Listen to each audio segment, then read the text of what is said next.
네, 여러분 안녕하십니까. 6월 3일 아침의 매일경제 시작하겠습니다. 오늘 조간신문에 실린 사진부터 좀 살펴보겠습니다. 어제 김상조 공정거래위원장 후보자에 대한 인사청문회가 진행이 됐었죠.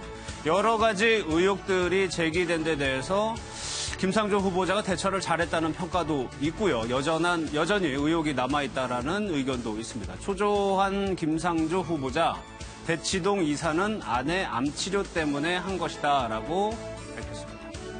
다음 사진 보겠습니다. 트럼프 미국 대통령이 결국 파리협회 탈퇴를 선언했는데 여기에 대해서 각국에서 항의가 이어지고 있습니다. 초록색 불빛을 밝히는 것으로 해서 트럼프 대통령이 파리협약을 탈퇴한 데 대해 항의를 보내고 있습니다. 미국이 중요하다. 글쎄요. 정작 미국 시민들은 어떻게 생각하는지 모르겠네요. 다음 사진 보겠습니다. 이낙연 총리가 어제요, 전직 대통령 그리고 여사들을 방문해서 인사를 했습니다. 손명순 여사, 이호 여사에 대해서 큰절을 했는데 결국 논란이 됐던 전두환 전 대통령은 방문하지 않는 것으로 결정했습니다. 오늘 함께 하실 네 분 먼저 소개해드리겠습니다. 최양호 한국외대 초빙교수, 광운대 경민교수, 전지현 조대진 변호사 나오셨습니다. 어서 오십시오. 첫 번째 소식은 정유라 씨 관련 소식으로 살펴보겠습니다. 구속영장 실질 심사가 있었는데 청구가 되지 않았어요, 전 변호사님. 이유가 뭡니까? 예.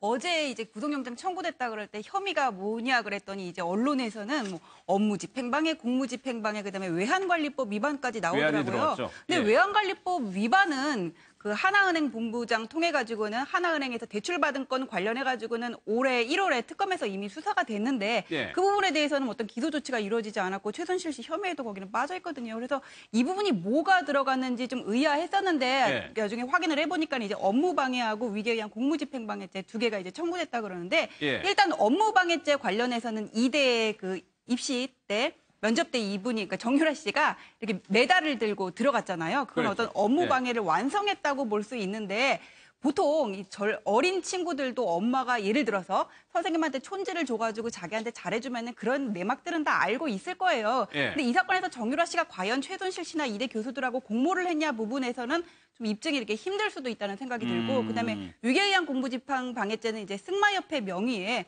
허위 보고서를 제출을 해서 청담고등학교 다닐 때 고등학교 3학년 때 105일간의 그런 출석을 허위로 인정을 받았다는 건데 본인이 출석을 안 했으니까, 본인이 출석을 안 하고 승마협회에 그런 경위가 없었다는 걸 아니까 이 부분은 본인이 인식을 하고 그렇게 공무집행 방해를 했다고 볼 수 있어요. 그런데 그 영장이 기각된 거를 보면은 여기에 대해서는 이미 다 증거가 완료가 되고 고등학교 졸업이 취소가 되지 않았습니까? 증거가 이미 됐다. 증거가 이미 다 나왔다. 그다음에 공범자들이 다 구속되지 않았냐. 이런 상황에서 뭐 어떤 추가로 증거를 인멸하거나 그럴 염려는 없어 보인다. 그리고 죄질이 상대적으로 경미해 보인다. 이런 사정이 감안된 것으로 보입니다. 그러니까 전 변호사님이 설명해 주신 그 두 가지 혐의, 그러니까 정유라라는 인물을 빼고 그 혐의만 생각을 해보면 과연 구속을 시킬 만한 혐의냐는 좀 퀘스천 마크가 있습니다. 일단 관련해서 이제 검찰의 그 의도는 일단 구속을 시킨 다음에 추가 여죄에 관련된 부분을 본격적으로 수사를 하려고 했었는데요.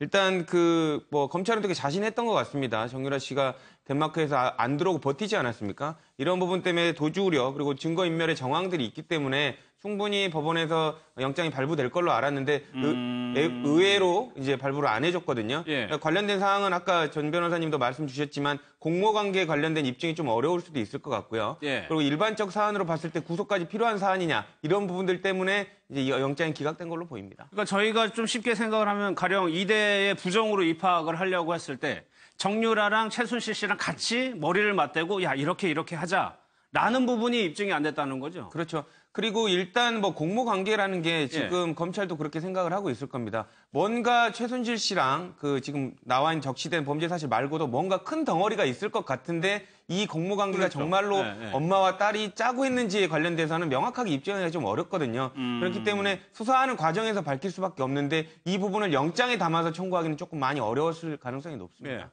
결과적으로 보면은 정유라 씨, 최순실 씨가 썼던 전략이 100% 통했습니다. 나는 모른다.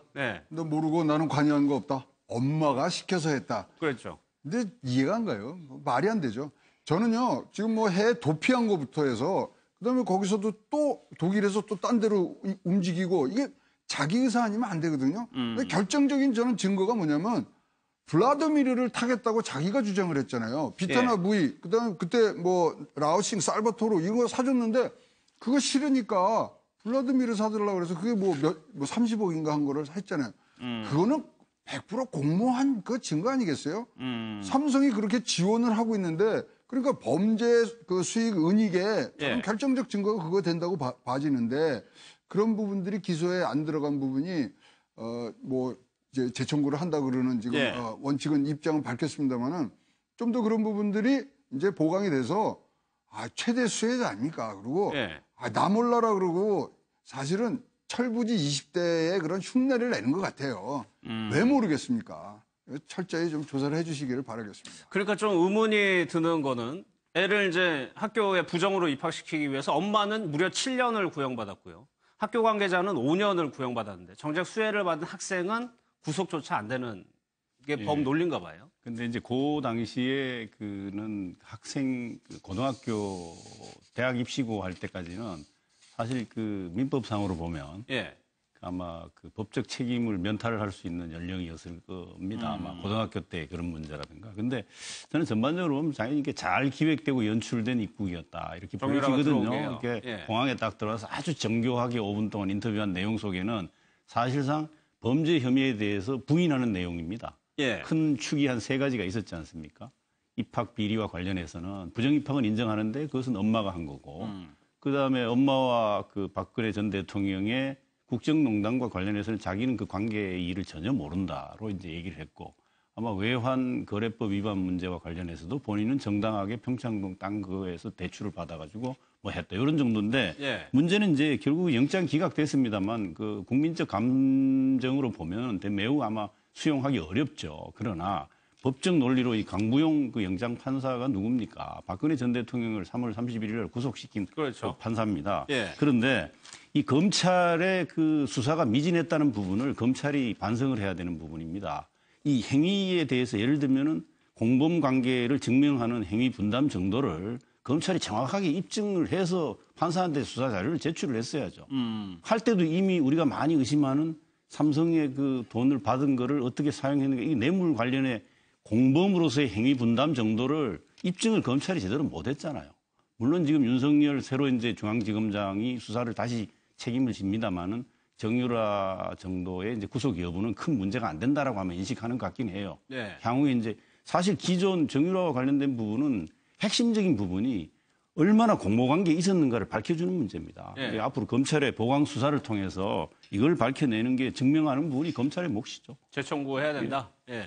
이 친구가 근데 그 당시에 14살이 넘었기 때문에 이제 형사상 미성년자는 아니고요. 책임은 져야 되는데 근데 이제 입학 관련해가지고 설사 이렇게 뭐 엄마하고 그다음에 이대 교수들하고 알았다고 그런 공모 관계를 알았다고 하더라도 정유라 씨가 관여를 한 부분은 그냥 메달을 들고 그냥 들어갔던 부분이잖아요. 그러니까 어떻게 보면 이제 범행 가담의 경도가 상당히 경미하다고 볼 수가 있고, 그다음에 그 학사 비리 관련해가지고는 학교에 출석을 하지도 않았는데 대리 시험을 봐주고 선생님들이 학점을 줬단 말이에요. 근데 그 부분에 대해서는 이 사람이 관여를 했던 거는 그런 정황은 안다고 하더라도 그 이대 학사 공정의 그런 업무를 방해한 거잖아요. 그 일은 어떻게 보면은 그러면은 정유라 씨가 거기에 대해서 어떤 실행행위를 분담했다 이렇게 보기는 좀 어려운 면이 있고요. 그 다음에 그 하나은행 관련해가지고 이제 특혜 대출이 문제가 되는데 어떤 특혜 대출 일상적이지 않은 특혜 대출이라는 것만으로 그거 자체가 범죄가 되지는 않거든요. 근데 그것과 관련해서 이게 외국환 거래법 위반이 아니냐 왜 문제가 됐던 거는 정유라 씨가 독일에서 특별히 활동을 하지 않는 사람인데도 어떤 외환거래법상의 이런 신고 의무를 면탈해주기 위해서 신용보증장을 특혜로 발급해주지 않았냐 그런 부분인데 그런 부분에서는 이미 특검에서 상당 정도로 수사가 진행됐는데 이번에 구속영장에 청구 사실이 안 들어갔다는 부분은 어떤 혐의점이 안 드러났었던 걸로 보여요.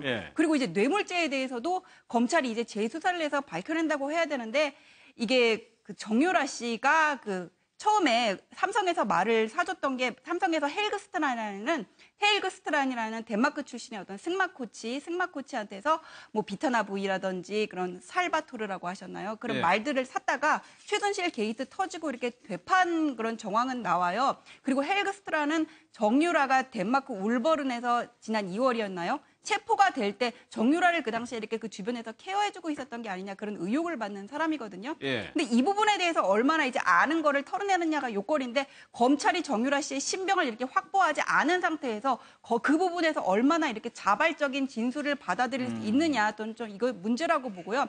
다만 이제 가능한 부분은 외국환 관리법 자금 세탁 관련해가지고는 독일 검찰에서 이제 정유라 씨가 수사 대상에 올랐다고 이렇게 얘기를 하잖아요. 340법 가량 관련해가지고는 이거는 최순실 씨가 80년대부터 뭐 수십 차례 독일에서 페이퍼 컴퍼니를 설립하고 폐지했다 이런 거를 반복을 했다 그러는데 2015년에 최순실 씨의 현지 변호사 명의로 코레스포츠를 설립을 했다 비대그로 나중에 변경한 일이 있었어요. 근데 당시에 그 지분을 그 현지 변호사가 가지고 있다가 정유라, 뭐 장시호, 그다음에 최순실 명의로 이전을 했다가 최순실 게이트가 터지고 캄플라데라고 하는 그 정유라 승마 코치한테 이렇게 넘겨준 정황이 있거든요. 근데 이 부분에 대한 이제 물증을 잡아가지고 정유라 씨를 추궁을 할 수는 있는데 여기에 대해서는 독일 검찰하고 이 수사 공조가 얼마나 이루어지는지 그게 관건일 거라고 봅니다. 그러니까 재청구해가지고 이재용 부회장도 재청구해가지고 구속영장이 발부가 된 사례가 있는데 과연 검찰이 의지가 있느냐?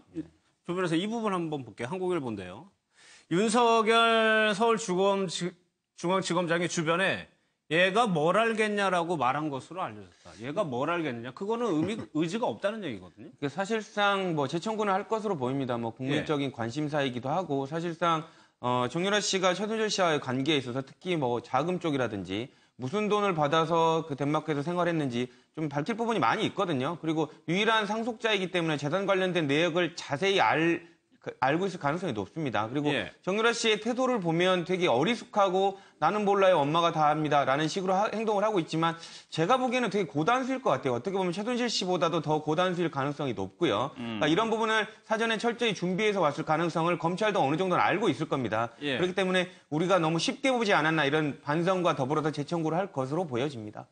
그런데 특히 중요한 부분은 이제 공모관계를 밝히는 거죠. 그러니까 그게 공모관계가 없고 정말 모르쇠가 다 그러면 다 통하는 거예요. 근데 검찰이 해결해야 될 문제 중에 뭐 여러 가지가 있습니다만 그 삼성전자에서 넘어간 78억이 있습니다. 이 부분은 코레스포츠의 그 같은 주주로 돼 있기 때문에 정유라가 최순실 씨와 더불어 거기에 들러 들어간 78억의 용처입니다.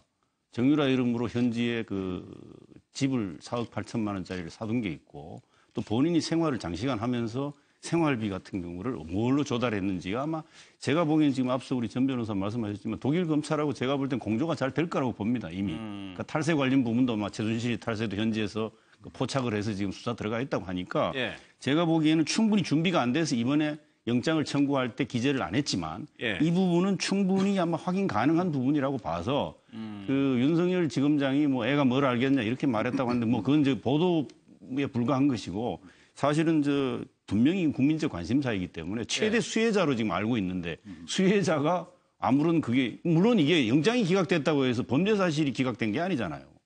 그래서 저는 충분히 이 부분을 특히 78억 들어간 부분이 어떻게 사용됐는가는 그렇게 어렵지 않게 확인 가능하지 않을까 협조만 잘 된다면 그래서 그걸 토대로 해서 다시 수사를 하고 영장을 청구를 다시 한다면 충분히 영장이 집행될 가능성이 있다. 발부될 가능성이 있다. 이렇게 그런 모습이요. 이재용 부회장도 그랬고 영장 처음에 신청했을 때 안 됐어요. 그런데 국민적 여론이 막 들끓으니까 뭐 열심히 했다고 그럴까요? 그래가지고 다음에 청구할 땐 된단 말이에요. 사법적 기준이 상황에 따라서 변한다는 것도 좀 문제거든요. 그래도 추가적인 어떤 입증 자료를 냈으니까 그런 거죠. 그러니까 지금 무슨 뭐 학교 잘못 들어가고 이런 것들은 분명히 이제 뭐 어떤 이 큰 그림이 걸쳐진 것 같아요. 근데 지금 모르는 게 쉽게 표현하면 최순실도 법정에서 그랬지 않습니까? 삼성만 한번 잘못 빌려 탔다가 이렇게 됐다, 뭐뭐 됐다 이러잖아요.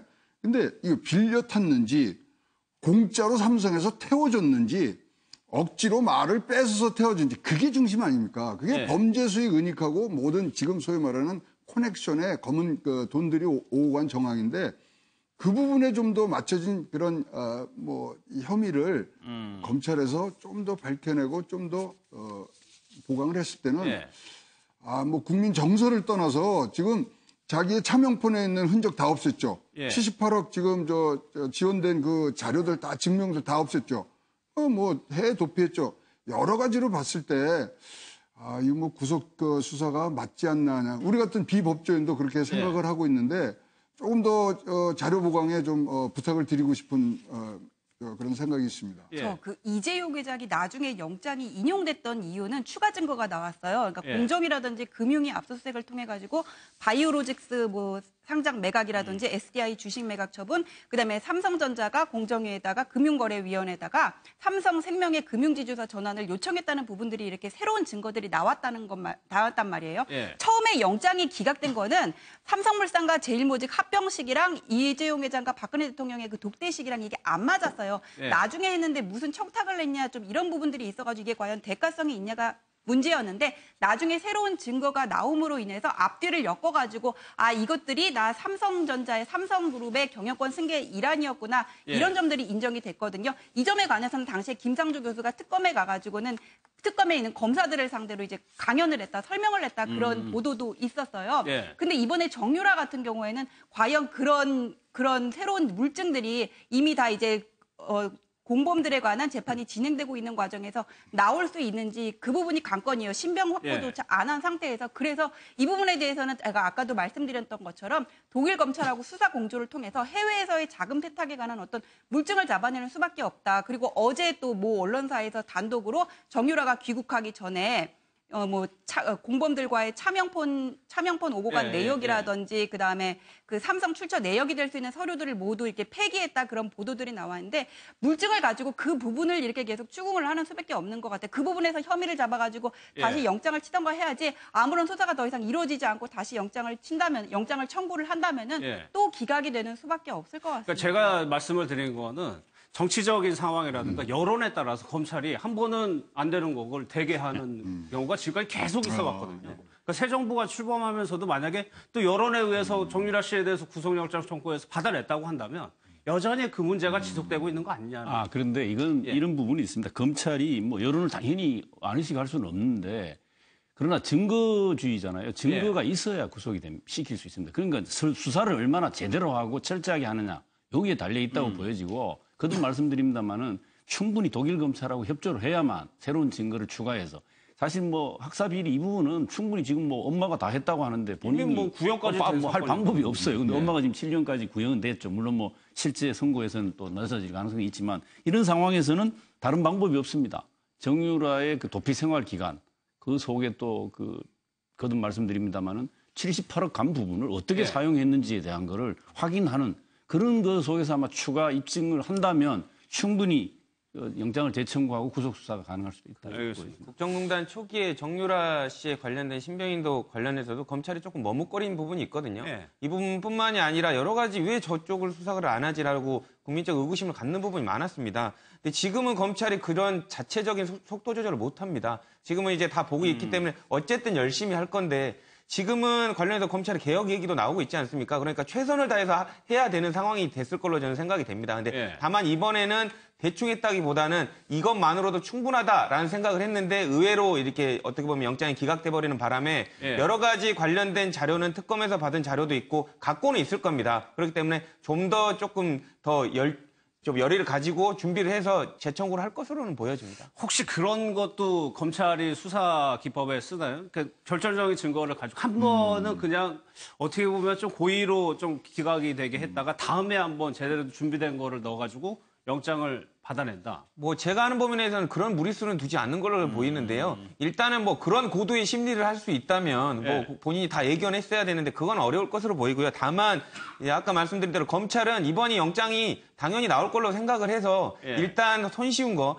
왜냐하면 아까 말씀드린 대로 정유라 씨가 안 들어오고 버티고 있지 않았습니까? 이것만으로도 재판부는 구속 사유가 충분하다로 볼 걸로 이렇게 생각을 했는데 의외로 발부가 되지 않았기 때문에 그러면 아까 말씀드린 독일에서의 그런 자금에 관련된 부분까지 추가를 해가지고 영장을 재청구할 걸로 보여집니다. 그럼 검찰이 미진했네요. 여론만 가지고 영장을 청구하고 인용한다면 그건 말도 안 되는 얘기죠. 추가 수사가 있어야지. 그게 사법부죠. 알겠습니다. 검찰이 그럼 어쨌거나 수사를 제대로 못하 미진한 부분이 있었다고 봐야 되겠죠. 알겠습니다. 지금 문재인 대통령이 재수사를 지시를 했지 않습니까? 이 부분에 대해서. 그렇기 때문에 지금 사실은 조금 브레이크가 걸린 상태라고 봐지는데요. 이건 넘어가야 돼요. 그러면 다음번에 우병우 있고 또 관계되는 그런 아직 우리가 안 불렀던 뭐 이재만이라든가 이런 소위 말하는 핵심 증인이 될 수 있는 부분들은 아직 손도 안 댔었지 않습니까? 그래서 철저하게 이분들 준비를 조금 더 하셔야 그리고 이제는 이제 새로운 우리가 시대가 펼쳐졌기 때문에 과거에 일어났던 어떤 이런 사태들은 철저하게 규명은 하지만 빠른 시일 내에 이거를 마무리를 해서 이제 새 걸음 뛰는 데는 좀 몸을 가볍게 해줘야죠. 오늘 그래가지고 오늘 새벽에 정유라 씨가 검찰에서 나와서요 미승 빌딩으로 돌아갔습니다. 뭐 본인의 집이죠. 미승 빌딩으로 돌아가서 이제 자유의 몸이 됐는데 어제 검찰에 나오면서 정유라 씨가 했던 말이 있습니다. 그 내용을 좀 한번 들어보겠습니다. 네, 법원의 결정에 대해서 좀 어떻게 좀 판단하시나요? 네, 일단 많은 분들께 심려 끼쳐드리고 이런 일 벌어지게 돼서 정말 죄송합니다. 정말 죄송합니다. 그리고 앞으로 검찰 조사에 성실하게 임하도록 하겠습니다. 오늘 증거인멸을 시도했다라는 보도도 나왔는데요. 독일에서 증거인멸 시도한 적이 있으신가요? 아니요, 그런 적 없습니다. 법원에서 이런 결정 내려줄 거라고 생각을 하셨어요? 전혀. 심정적으로 좀 다시 청구가 온다면 어떤 심정이시겠어요? 네, 또 그러면 이제 실질 심사 가서 제가 억울한 부분 판사님께 말씀드리고 또 똑같은 일을 해야 된다고 생각합니다. 어떤 점이 제일 억울하신 거세요? 네. 어떤 부분 특히나? 알지 못하는 일들이 많아서 그러니까 네, 그런 게 좀 억울하다기보다는 왜 몰랐을까 하는 그런 부분도 있고요. 그래서 많은 드릴 말씀이 없어서 네, 여쭤보시는 거에 다 정확히 되게 대답을 못 드리기 때문에 죄송하게 생각합니다. 네, 법정에서 직접 말씀을 많이 하시면서 우시면서 말씀하셨다는데 그 부분 중에서 말씀하신 것 때문에 진심으로 국민들께 사과한다 이런 부분을 있었다는데 어떤 부분에서 그렇게 미안하고 억울하셔서 이렇게 눈물까지 흘리게 되셨는지. 제가 이제 또 SNS에 안 좋은 글도 올렸었고 그게 공연성이 있던 누구를 향한 글이었던 어쨌든 잘못된 글임은 확신하고 많이 반성하고 있고요. 그것 때문에 이제 네, 저도 아이가 있지만 제 아이한테 누가 그런 말을 하면 정말 기분 안 좋을 것 같고 속상할 것 같고 정말 죄송하고 이제 많은 학생들이 이제 열심히 수업해서 학교 들어가기 위해서 애를 쓴다는 걸 아는데 저는 다니지 않은 학교에 괜히 입학을 해서 많은 분들한테 분노를 사고 학생분들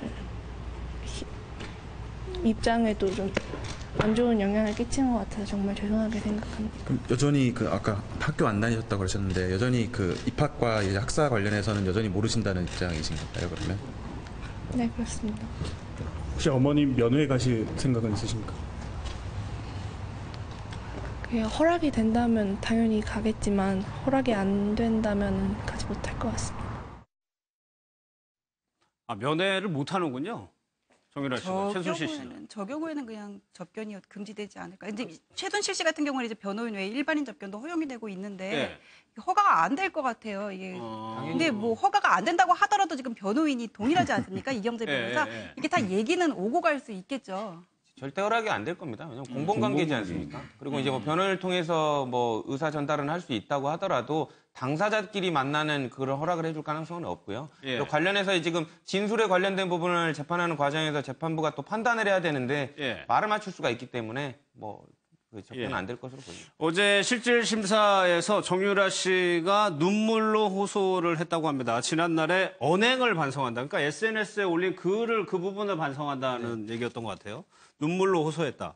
근데 조 변호사님 그 부분은 어때요? 모녀를 같이 구속시키는 게 상당히 이례적인 거잖아요. 그렇죠. 그러니까 예를 들면 박채윤 씨랑 남편 성형외과 원장 할 때도 원래는 이제 가족이 있으면 한 명만 구속을 시키고 한 명은 불구속 상태에서 재판을 하게 하는 경우가 많습니다. 이 경우도 부부간은 아니지만 어머니와 딸이 관련해서 같은 범죄에 관련된 혐의를 공통적으로 갖고 있는 부분이 많기 때문에 둘 다 구속을 하지는 않을 것으로 보이는데 다만 아까 말씀드린 대로 정유라 씨 같은 경우는 안 들어오고 버티고 있었거든요. 그런 부분들. 그리고 최순실 씨가 갖고 있는 여러 가지 범죄에 관련된 중요한 단서를 알고 있을 가능성이 높다는 점. 그리고 밖에 있으면 얼마든지 그런 증거들을 또 인멸하는 실행책으로 또 활동을 할 수가 있거든요. 그런 부분 때문에 구속할 가능성은 있다고 보여지는데 모르겠습니다. 재청구할 때 이런 결과가 나올지는 좀 봐야 될 것 같습니다. 그러니까 판사 출신 법조인들 얘기를 들어보면은 모녀, 부자 관계를 같이 구속시키기는 본인 기억에도 별로 없다라고 얘기를 예, 하더라고요. 부부간이나 가족 간에는 이렇게 예. 한 사람만 구속을 시키지 같이 시키는 경우는 거의 없습니다. 예. 그러니까 재청구를 하더라도 과연 결정적인 거를 내밀어야 이게 또 구속이 되는 거지. 그냥 쉽게 되지는 않을 것 같아요. 근데 이거는 삼성과의 관계이기 때문에 지금 자기가 쓴 최종의 그 사용자 아닙니까? 예. 그래서 아니 뭐 지금 뭐 가족 관계 이런 걸 떠나서 서로의 범죄가 있다 그러면 구속을 시켜야 되겠죠. 그리고 그 안에서 지금 최순실이가 한국에 돌아온 이후에도 현재 남아 있으면서 그 출처부터 거기에 사용된 금액, 도피자금이겠죠. 예. 그런 것들에 대해서 지금 다른 범죄 혐의가 지금 갈 수 있거든요. 그리고 저는 절대로 말을 중심으로 해서 뭐 조사를 하면은 분명히 나올 것 같아요. 왜 자기가 아무런 그런 의견이 없다 그러면 이거 사달라 저거 사달라 그러겠어요. 근데 예. 제가 알고 있기로는요. 물론 예. 뭐 통상 가족은 다 구속을 안 시키는 그런 게 이제 예를 들면 법에도 눈물이 있다 뭐 이런 거겠죠. 근데 예. 실제로 그 사안의 중대성이라든가 악성 같은 경우 예컨대 철저히 부인하는 경우 이런 경우는 그냥 방치할 수가 없죠. 예. 그런데 그게 드러났을 경우. 그러니까 제가 알고 있는 모 그 대기업의 그 아마 얼마 전 일입니다만 그 회장인 아버지와 그 사장인 아들이 동시에 구속되기도 했어요. 예. 그런 사례도 있고 하기 때문에 이건 사안의 중대성과 그 피의자의 태도, 아주 악성 이런 부분이면 뭐 모녀지간이든 부자지간이든 관계없이 법의 엄정한 심판대 위에 공정하게 서야 되는 거죠. 예. 근데 이 경우도 이제 정유라가 나이가 어리다는 부분이 또 이제 가만히 될 수가 있는데 예. 지금 이 국정농단 재수사하는 목적은 특정한 누구가 미워서 이거를 구속시키자는 게 아니라 최태민 일가를 거쳐서 이렇게 부정 축제된 재산을 환수하자는 거잖아요. 그러니까 지금 만약에 이 뇌물죄가 유죄가 된다고 하더라도 정작 최순실 씨한테 간 돈은 78억 원밖에 안 되는데 실제 부정 축제된 환수된 재산의 규모에 대해서는 얼마나 되는지 이게 지금 가늠할 수 없다 이런 보도도 나오고 있으니까 예. 만약에 거기에 대해서 정말 강력한 물증이 나온다면은 정유라 씨도 구속을 피할 수는 없게 되겠죠. 증거가 나온다면. 근데 이 예. 업무방해 이 사안만 가지고는 부족하다고 봐야 되겠죠. 뭐 좀 조금 더 지켜봐야 될 것 같아요. 관련해가지고 또 신문 기사들을 살펴보겠습니다. 저희가 잠깐 앞에 언급을 해드렸던 대로 영장실질심사를 했던 판사는요. 박근혜 전 대통령의 영장을 발부했던 판사가 맡아서 했었습니다. 다음 내용 좀 볼게요. 박근혜 전 대통령 관련 내용도 좀 한번 살펴보겠습니다. 조대진 변호사님. 네. 장시호도 이제 차명폰으로 통화를 했는데 박근혜 전 대통령의 지금 진술 전략이 불리하면은 다 언론 보도를 보고 알았다라고 대답을 하고 변호사가 그렇게 가이드를 한 걸로 보여지고요. 만약에 네. 저런 변론 방향이었으면 변호사들 별로 할 게 없었을 것 같습니다. 왜냐하면 이제 증거 관련해가지고 명백한 증거들이 있지 않습니까? 예를 들면 밑에 사람이 보고한 시점이라든지 당연히 인지할 수밖에 없었던 그런 상황이 있음에도 불구하고 대통령임에도 불구하고 TV 보고 알았다? 이런 식으로 지금 변론을 하고 있거든요. 변론하기는 되게 쉽습니다. 자기 진술하기도 편하고요. 근데 이제 재판부는 이제 화가 나겠죠. 열이 받고 화가 날 텐데 이런 부분이 변론의 일관성의 측면에서는 어떻게 보면 효율적일 수는 있는데 몸은 편하고 하지만 재판부가 심증을 굳히고 판단을 하는 데 있어서는 본인 형량이나 나중에 범죄에 관련된 부분 전혀 인정하고 있지 않고 반성하고 있지 않다. 이런 부분을 볼 때는 상당히 불리하게 결과가 나올 가능성이 높아 보입니다. 불리하게 작용할 수 있다는 얘기죠. 그리고 지금 박근혜 대통령 재판에서는 중요한 게 뇌물이잖아요. 뇌물 빼고 나머지 죄에 대해서는 형량이 얼마 안 되고 있거든요. 근데 뇌물에 대해서는 지금 이재용 회장의 변호사들이 지금 격렬하게 싸워주고 있어요. 만약 그 재판 결과에 따라서 여기도 영향을 받게 될 수밖에 없으니까. 그러니까 여기서는 뭐 굳이 막 그렇게 싸울 필요가 없다 지금 이렇게 생각을 하시는 것 같아요. 거기서는 어차피 그 뇌물과 그 부정청탁 간의 그 대가성을 다퉈야 되고 여기서는 청와대 개입 지시 여부만 다투면 되는 거잖아요. 그러니까 뭐 대가성이나 그런 것들은 법률적으로 거기서 공방을 하고 여기서는 그냥 모르쇠로 일관하겠다 일단은 그런 전략인 것으로 보입니다. 뭐 실제 박 전 대통령 측 변호인단에서 이재용 부회장 재판을 굉장히 모니터하고 있다라는 뭐 얘기 있죠. 근데 박 전 대통령이 몰랐다고 하는 내용들을 보면 글쎄 과연 이거를 몰랐을까 또다시 조금 의구심을 들게 하는 내용들이거든요. 뭐 지금 지적하신 대로 진짜 의구심이 되고 이제 의구심을 넘어서 답답한 거죠. 이제 진짜로 빠른 시일 내에 우리가 다시 뭐 제 궤도로 와서 이 나라가 비상을 해야 될 시기인데 자꾸만 저렇게 해서 지금 저렇게 하시면서 세간에서 뭐라 그러냐면 그냥 시간만 길게 해서 구속 기간이 끝난 다음에 불구속 상태에서 지금 재판 받으신 거 아니냐. 뭐 구속도 있죠. 그런 생각들을 많이 하신단 말이에요. 그래서 아니 보도를 보고 알았다면 직무유기시고요. 네? 그다음에 진짜로 자기가 국정에 책임이 되고 우리 국민들을 위해서 앞장서서 섰던 리더였다면 저런 말씀을 하신다는 게 우리 국민들이 답답함을 넘어서 저로 새로운 출발 여러 번 말씀을 드리는데 왜 짐은 안 되셔야 될 거 아닌가 그렇게 생각합니다. 왜 저러겠습니까? 우리가 그걸 한번 유추해볼 미루어 짐작해보는 것이 의미가 있어 보이는데 제가 뭐 심리 분석 전문가는 아닙니다만 모른다, 나는 모른다. 그리고 예를 들면 뭐 정유라를 어릴 때 보고 이름이 바뀐 것도 몰랐다, 유연으로 알고 있다 이렇게 얘기했지만 김종차관은 직접 만났을 때 정유라 같은 끼 있고 능력 있는 걸 학생을 살펴야 된다고까지 얘기했다고 하지 않습니까? 그 김종차관이 거짓말했을 리가 없고 또 뭐 K스포츠 미르재단에 대해서 안종범 수석을 통해 깨알같이 지시했다는 것도 다 드러났어요. 근데도 자기 모른다 그러잖아요. 이 심리의 기자에는 자기는 이 사건으로부터 무죄다. 모른다를 계속 자기 체면을 거는 겁니다. 그럼 자기가 스스로 자기 체면에 걸려서 진짜 그렇게 생각합니다. 혼자 있으면서 저는 그렇게 했을 가능성이 많아요.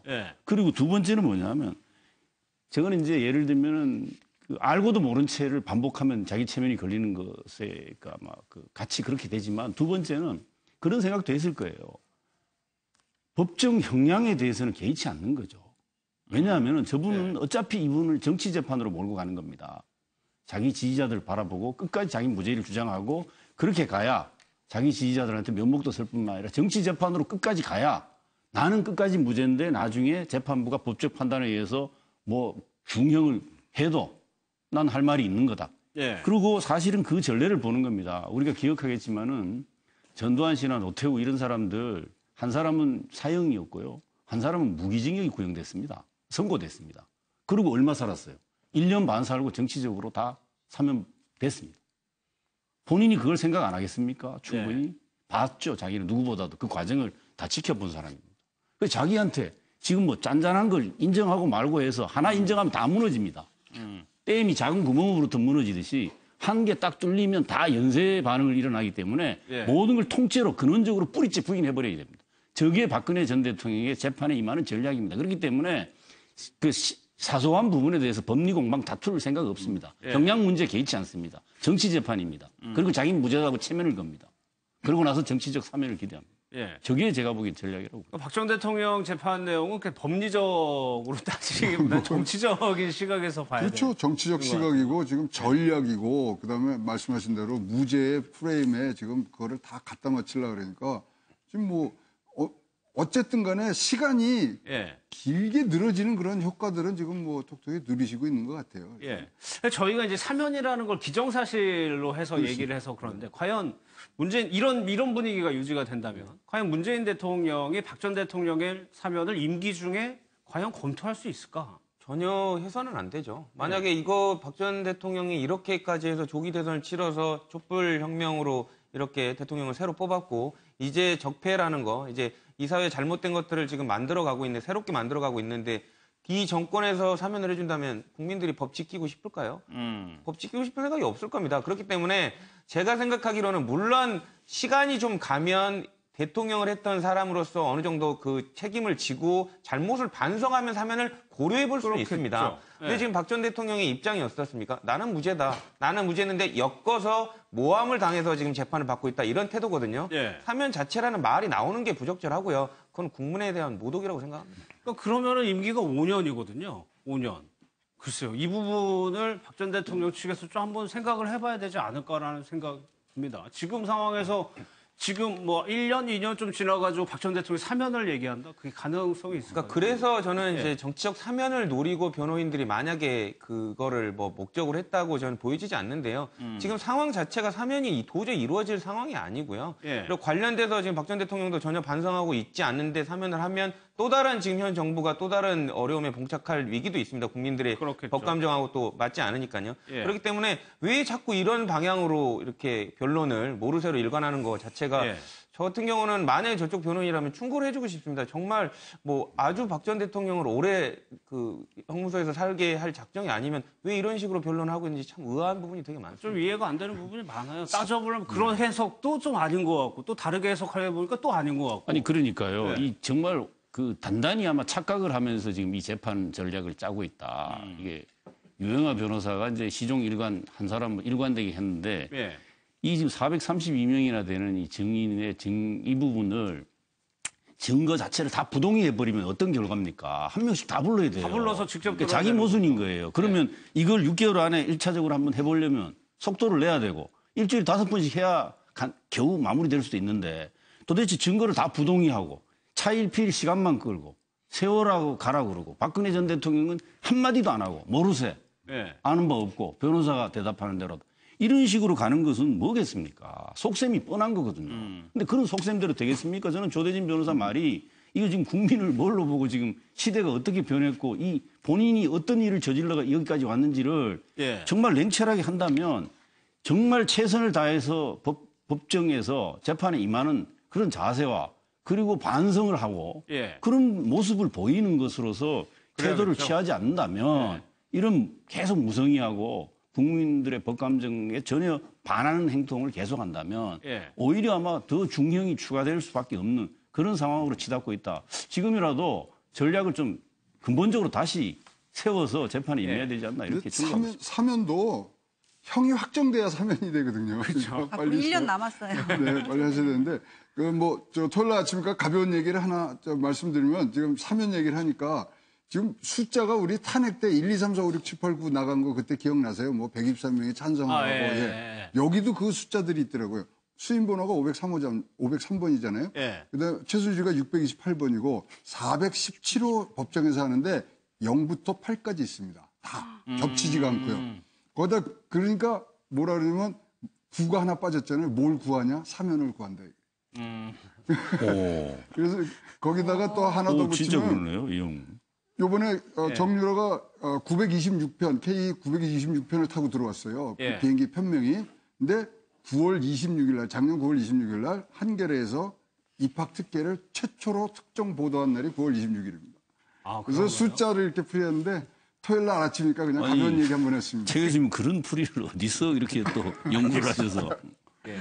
변호인이 이제 유영하 변호사인데 전 변호사님 이제 재판을 할 때 뭐 유영하 변호사가 있고 다른 변호사가 있는데 박 전 대통령이 유영하 변호사한테만 얘기를 한다고 그래요. 그게 어느 정도 이게 그 안에서의 구도를 좀 보여주는 거거든요. 근데 저 변호인단을 보면 실질적으로 컨트롤 타워를 할 수 있는 분이 이제 유영하 변호사하고 이상철 변호사님, 그분 이상철 변호사. 판사 출신이신데 그분 외에 그 다른 분들은 이렇게 어쏘같이, 그러니까 최명상 변호사가 이제까지 그런 역할을 해왔지만 다른 분들은 어떤 기록을 검토하고 서면을 쓰고 이런 분들을 지금 도와주는 그런 역할을 하는 것 같아요. 근데 이게 국정농단이라는 큰 재판의 틀에서 볼 때 상당히 이게 좀 부족해 보이거든요, 변호인단이. 근데 이 변호인단을 선정하는 데 있어서도 박근혜 대통령 이제까지 인사 스타일이 드러난다고 저는 봐요. 박근혜 대통령 지난 정권을 보면은 어떤 적재적소에 거기에 알맞은 인사를 갖다가 앉히는 게 아니라 뭐 말 잘 듣는 사람, 그 조윤선 수석 같은 경우에도 한 정권에서 장관을 2번 하고 정무수석까지 했다고 그때 말이 많았었잖아요. 그렇죠. 그분 정무수석 될 때도 과연 정무수석 자격이 있느냐에 대해서는 또 논란이 있었어요. 당내에서도.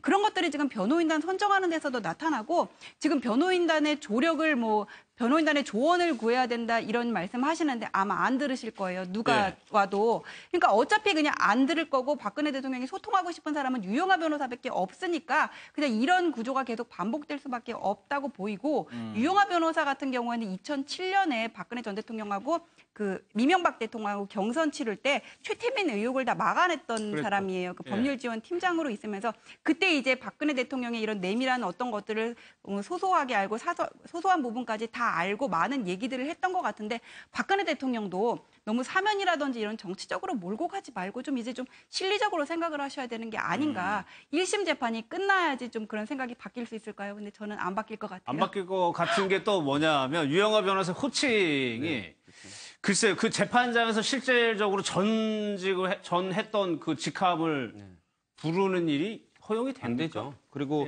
이게 이제 유영하 변호사가 이 재판을 임하는 태도를 전적으로 보여준다고 보이는데요. 유영하 변호사는 박근혜 전 대통령의 변호이기보다는 약간 정치인으로서 정치적인 그 선임으로서 생각을 하는 것 같습니다. 그래서 재판에서 무죄를 다투는 게 목적이 아니라 박 전 대통령이 억울해하면서 정치적 순교를 하면 정치인 유영하한테 더 도움이 될 것이라는 판단하에 무죄만을 주장하고 있지 않는가라는 생각이 들고요.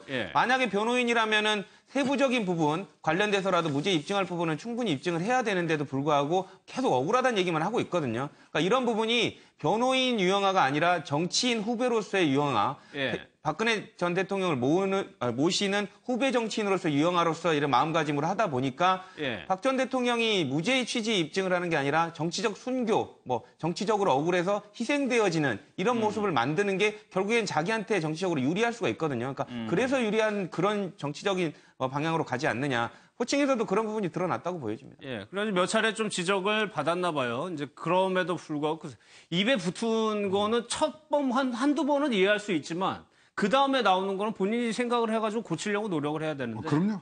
조대진 변호사가 아주 정확한 지적을 해주신 거고요. 저거는 진짜로 프로답게 변호인답게 법정에서 쓰는 용어들을 쓰셔야 되는데 뭐 기본 생각이 지금 정치적으로 판단하는 것들이 뭐 한 80이면은 법리적인 건 한 20%밖에 안 되고 사실 근데 작전이 그거 아닙니까? 법리는 무시를 하고 일단 계속 무죄로 지금 뭐 강공 그다음에 모르쇠로 지금 나가는 거기 때문에 그런 부분에서 지금 뭐 언어가 순화되지 않은 법정용어로 순화되지 않은 상태에서 저런 모습을 했다는 건 사실 프로답지 않은 거죠. 그러니까 유영아 변호사도 지금까지도 대통령님을 모시고 있다라고 생각을 하고 있나 봐요. 본인도 자기 체면을 걸었다고 저는 보는 거죠. 그러니까 이게 그 동일체 정도의 사고.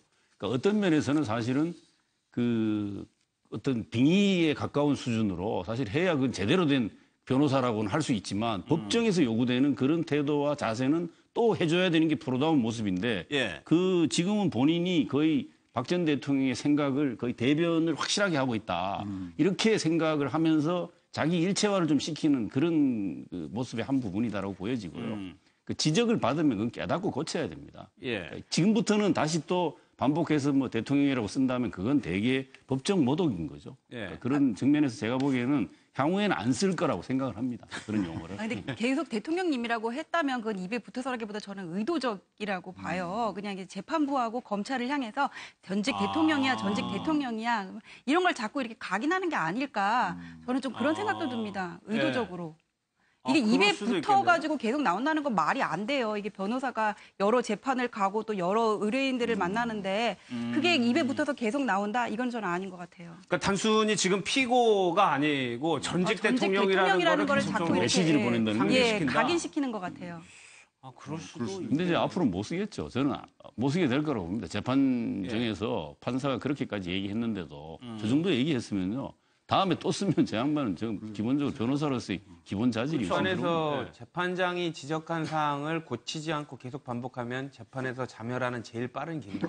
계속 이제 불리하게만 가고 있는 것 같아요. 나오는 기사들 내용 어떻게 보면. 어머니가 시켜서 그렇게 해도 그렇습니까? 그렇습니다. 재판장이 싫어하는 건 아무것도 안 해야 되고 숨도 크게 쉬면 안 됩니다. 그래야지 일단은 변호사도 그렇고 피고인도 그렇고 재판장이 싫어하거나 제지하는 행동을 하면 100% 불리합니다. 그건 재판장 개인에 대한 존중이 아니라 재판부, 법원, 어떤 조직에 대한 그런 신뢰라든지 그런 존중이라고 보시면 돼요. 아니 저희도 문재인 대통령 당선되고 나서도 문재인 후보라는 게 입이 붙어가지고 그렇게 얘기를 할 수 있는데 이제 더 지나가지고 더 그러면 안 되겠죠. 근데 정 변호사님, 저는 이 부분이 좀 이해가 안 가더라고요. 유영아 변호사가 최순실 씨를 원망한다고 그래요. 왜 그러냐고 봤더니 삼성 사건은 최순실이 그런 사실이 없다고 하면 끝나는데 아무 말을 안 해서 저희는 끌려온 겁니다. 이게 무슨 말이에요? 아니, 왜 끝나는 거죠? 그 최순실 씨하고 박근혜 대통령은 이렇게 크게 보면은 어떤 운명 공동체예요. 뇌물죄라 그러든지 직권 남용이라는 게 공무원 없이는 성립할 수 없는 범죄이기 때문에 최순실 씨가 그냥 내가 다 했다 이러고 그냥 자기가 다 이렇게 끌고 가면 짊어지고 가면은 누구든 처벌을 받지 않을 수가 있어요. 근데 최순실이 나는 미르 K재단과 관련이 없다고 얘기를 하고 더블유K는 미르 K재단과 관련이 없다고 얘기하고 그냥 박근혜 대통령을 조력했을 뿐이라고 얘기를 하잖아요. 그럼 이건 최순실 씨가 자기만 빠져나가겠다는 이런 걸로도 볼 수가 있거든요. 좀 그런 양자 간의 어떤 이해가 상충되는 부분에 대한 원망인 게 아닌가 저는 그렇게 생각됩니다. 저는 그런 표현이 나온 거는 저건 정확하게 박근혜 그 전 대통령의 심정을 그대로 드러냈다고 보고 저는 굉장히 시사하는 바가 있습니다. 그 언론에 보도된 부분을 보면 지난 검찰 그 수사에서 3월 21일 수사에서 박근혜 전 대통령이 그렇게 얘기를 하지 않습니까? 나 최순실 씨한테 쏘갔고 쏘군 내 자신이 참담하다고 표현했다고 나오지 않습니까? 저는 그게 맞다고 보고요. 이것은 무슨 얘기냐면 40년 얘기하지만 최순실에 대한 박근혜 전 대통령의 배신감을 드러내는 거죠. 아마 그 배신감을 저 표현으로 유영하 변호사의 표현으로 드러냈다고 저는 보고 결론은 아마 최순실 너 들어라. 네가 다 했다고 얘기를 해라. 최순실에게 몰아주기를 사인을 저는 메시지를 보냈다고 봅니다. 저거를 지금 최순실 씨가 모를 리 없습니다. 저런 보도는 저기 구치소 안에서도 아마 이게 녹화된 상태로 방송을 아마 볼 수 있기 때문에 저런 방식으로 최순실 씨하고 박근혜 전 대통령 사이에 메시지가 주고받을 수 있다고 저는 보거든요. 매체를 통한 메시지 전달이 가능해왔고 지금까지 그렇게 해왔다고 봅니다. 그런데 최순실 씨가 가만히 보면 자기는 지금까지 최순실 씨가 이제 법정에 나오는 워낙 많은 재판을 얻다 보니까 고도로 법정에 대해서 진화를 한다고 누가 변호사들이 표현하던데 제가 봐도 진화를 한 것 같아요. 그런데 그 진화 속에 한결같은 부분이 하나 있습니다. 난 정말 잘못한 게 아무것도 없다는 거예요. 끝까지. 그러면 이건 결국 지금 특징이 있습니다. 모든 사람들이 박근혜 전 대통령에게 몰아주기를 하지 않습니까? 김기춘, 우병우, 최순실. 핵심 증인들은 전부 다 박근혜 전 대통령의 지시에 따랐을 뿐이다. 이 맥락을 보면 박근혜 전 대통령이 느끼는 배신감은 저런 표현으로 외화됐을 거라고 저는 보고요. 앞으로 이 관계가 제가 보기에는 계속 두 사람이 법정에 서게 되잖아요. 박근혜 전 대통령이 최순실만 들어오는 같이 앉게 되면은 눈길 한 번 안 주잖아요. 그렇죠. 앞으로도 수십 번 남았는데 아마 계속해서 눈길 안 줄 겁니다. 그 배신감의 표현이 행동으로도 난 법정에서 그렇게 나타나고 있다고 보여져서 저들의 관계는 법정이 계속 진화되면 언제까지 저렇게 보호해주는 관계가 유지될지 저는 굉장히 캐션마크고 파국으로 갈 가능성도 매우 높게 가고 있다는 하나의 증자로서 저 유영하 변호사 표현이 있습니다. 그러니까 요 사진이거든요. 저희가 공개된 사진이 이 첫날밖에 없어가지고 박 전 대통령은 앞만 보고 있었고 최순실 씨는 이렇게 힐끔힐끔 쳐다봤는데 이 둘의 관계가 이제 나중에 재판이 막바지 중반을 좀 넘어가게 되면은 뭐랄까 서로 이렇게 책임을 넘기는 국면으로 갈 수도 있겠네요. 공범이 제일 의리가 없는 사회 중에 하나가 공범입니다. 그러니까 같은 배를 탈 수가 없습니다. 왜냐하면 내역량을 줄이기 위해서는 결국에는 상대방의 등에다 칼을 꼽아야 되는 상황이 되기 때문에 그렇지 않으면 자기가 책임을 뒤집어 쓸 수밖에 없거든요. 근데 다만 이제 눈을 안 맞춘 이유는 처음에 이제 재판에 이제 첫날 모습 아닙니까? 그럼 되게 뻘쭘하기도 합니다. 그리고 봤을 때 웃어야 될지 아니면 화를 내야 될지도 모르겠고 그러니까 그런 심정도 잘 모르니까 눈을 안 마주치는데 재판이 좀 진행되면 이제 서로 쳐다보는 상황도 생길 수는 있을 것 같은데요. 언쟁이 붙을 수도 있고요. 어쨌든 아까 말씀 주신 대로 공범 관계고 관련돼서 누가 한 명 책임을 져야 되는 상황이 올 수밖에 없거든요. 그리고 지금 그런 시그널이 지금 살살 보이고 있습니다. 유영하 변호사도 최순실이 관련도 없는 박 전 대통령을 끌고 들어가가지고 문제를 일으켰다라는 식으로 지금 얘기를 나오고 있거든요. 그런 부분들이 재판부도 동일한 심증을 갖게 돼서 재판정에서 물어봤을 때는 아주 이제 대립하는 각이 본인들 진술로 나올 가능성이 꽤 높아집니다. 현재까지는 최순실 씨가 두둔하는 발언은 하고 있습니다. 그렇죠. 먼저 건드릴 필요 없다라고 생각하는 거죠. 먼저 건드릴 필요가 없어서 조용히 있지만 어쨌든 불리한 얘기가 나오면 아마 최순실 씨의 변호사가 공격 개시 사인을 줄 겁니다. 그러면 그때 이제 공격을 하겠죠. 최순실 씨 한번 신경 한번 볼까요? 일단 딸이 구속이 안 됐다는 거는 1차적인 목표는 달성이 된 것 같은데 여전히 좀 마음을 졸이고 있을까요? 여전히 마음을 졸이고 있겠죠. 이재용 회장도 재청구돼가지고 인용이 됐었는데 근데 계속 딸 부분에 딸이 최순실 씨는 그때 국회의원들이 구치소 가가지고는 청문회 한 적이 있었잖아요. 그랬죠. 그때 뭐라 그랬어요? 대통령보다는 딸이 우선이라 그런 얘기 했었잖아요. 최순실 씨는 딸을 보호하는 게 가장 목적이고 가장 최선의 목적이고 그 다음에 이제 박근혜 대통령인데 박근혜 대통령하고는 아까 말씀하셨던 것처럼 이게 어떤 상충하는 부분이 생길 수밖에 없어요. 근데 과연 이것들을 최순실 씨가 다 감수하고 혼자 떠안고 가는 전략으로 갈 것인가 저는 그렇지는 않을 것 같아요. 알겠습니다. 근데 장시호 씨가 한번 얘기한 적 있잖아요. 최순실의 입을 열 수 있는 거는 정유라뿐이다. 정유라가 귀국되면 어떤 반전 또는 더 많은 정보들이 나올 거라는 그런 걸 암시했는데 그런 부분들을 레버리지를 해야 될 것 같아요. 그게 모녀 관계라 그래서 어떤 우리가 거기에 강압적으로 뭘 할 수는 없지만 그래도 이제 딸도 이제 들어왔고 딸이 아는 거 분명히 많다고 봅니다. 다 그거는 국민적 상식 아닙니까?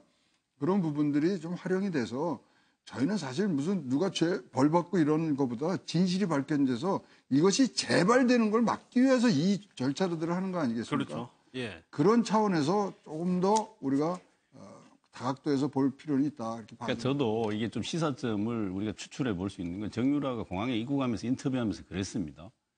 그러니까 퍼즐이 연결이 안 된다고 그랬어요.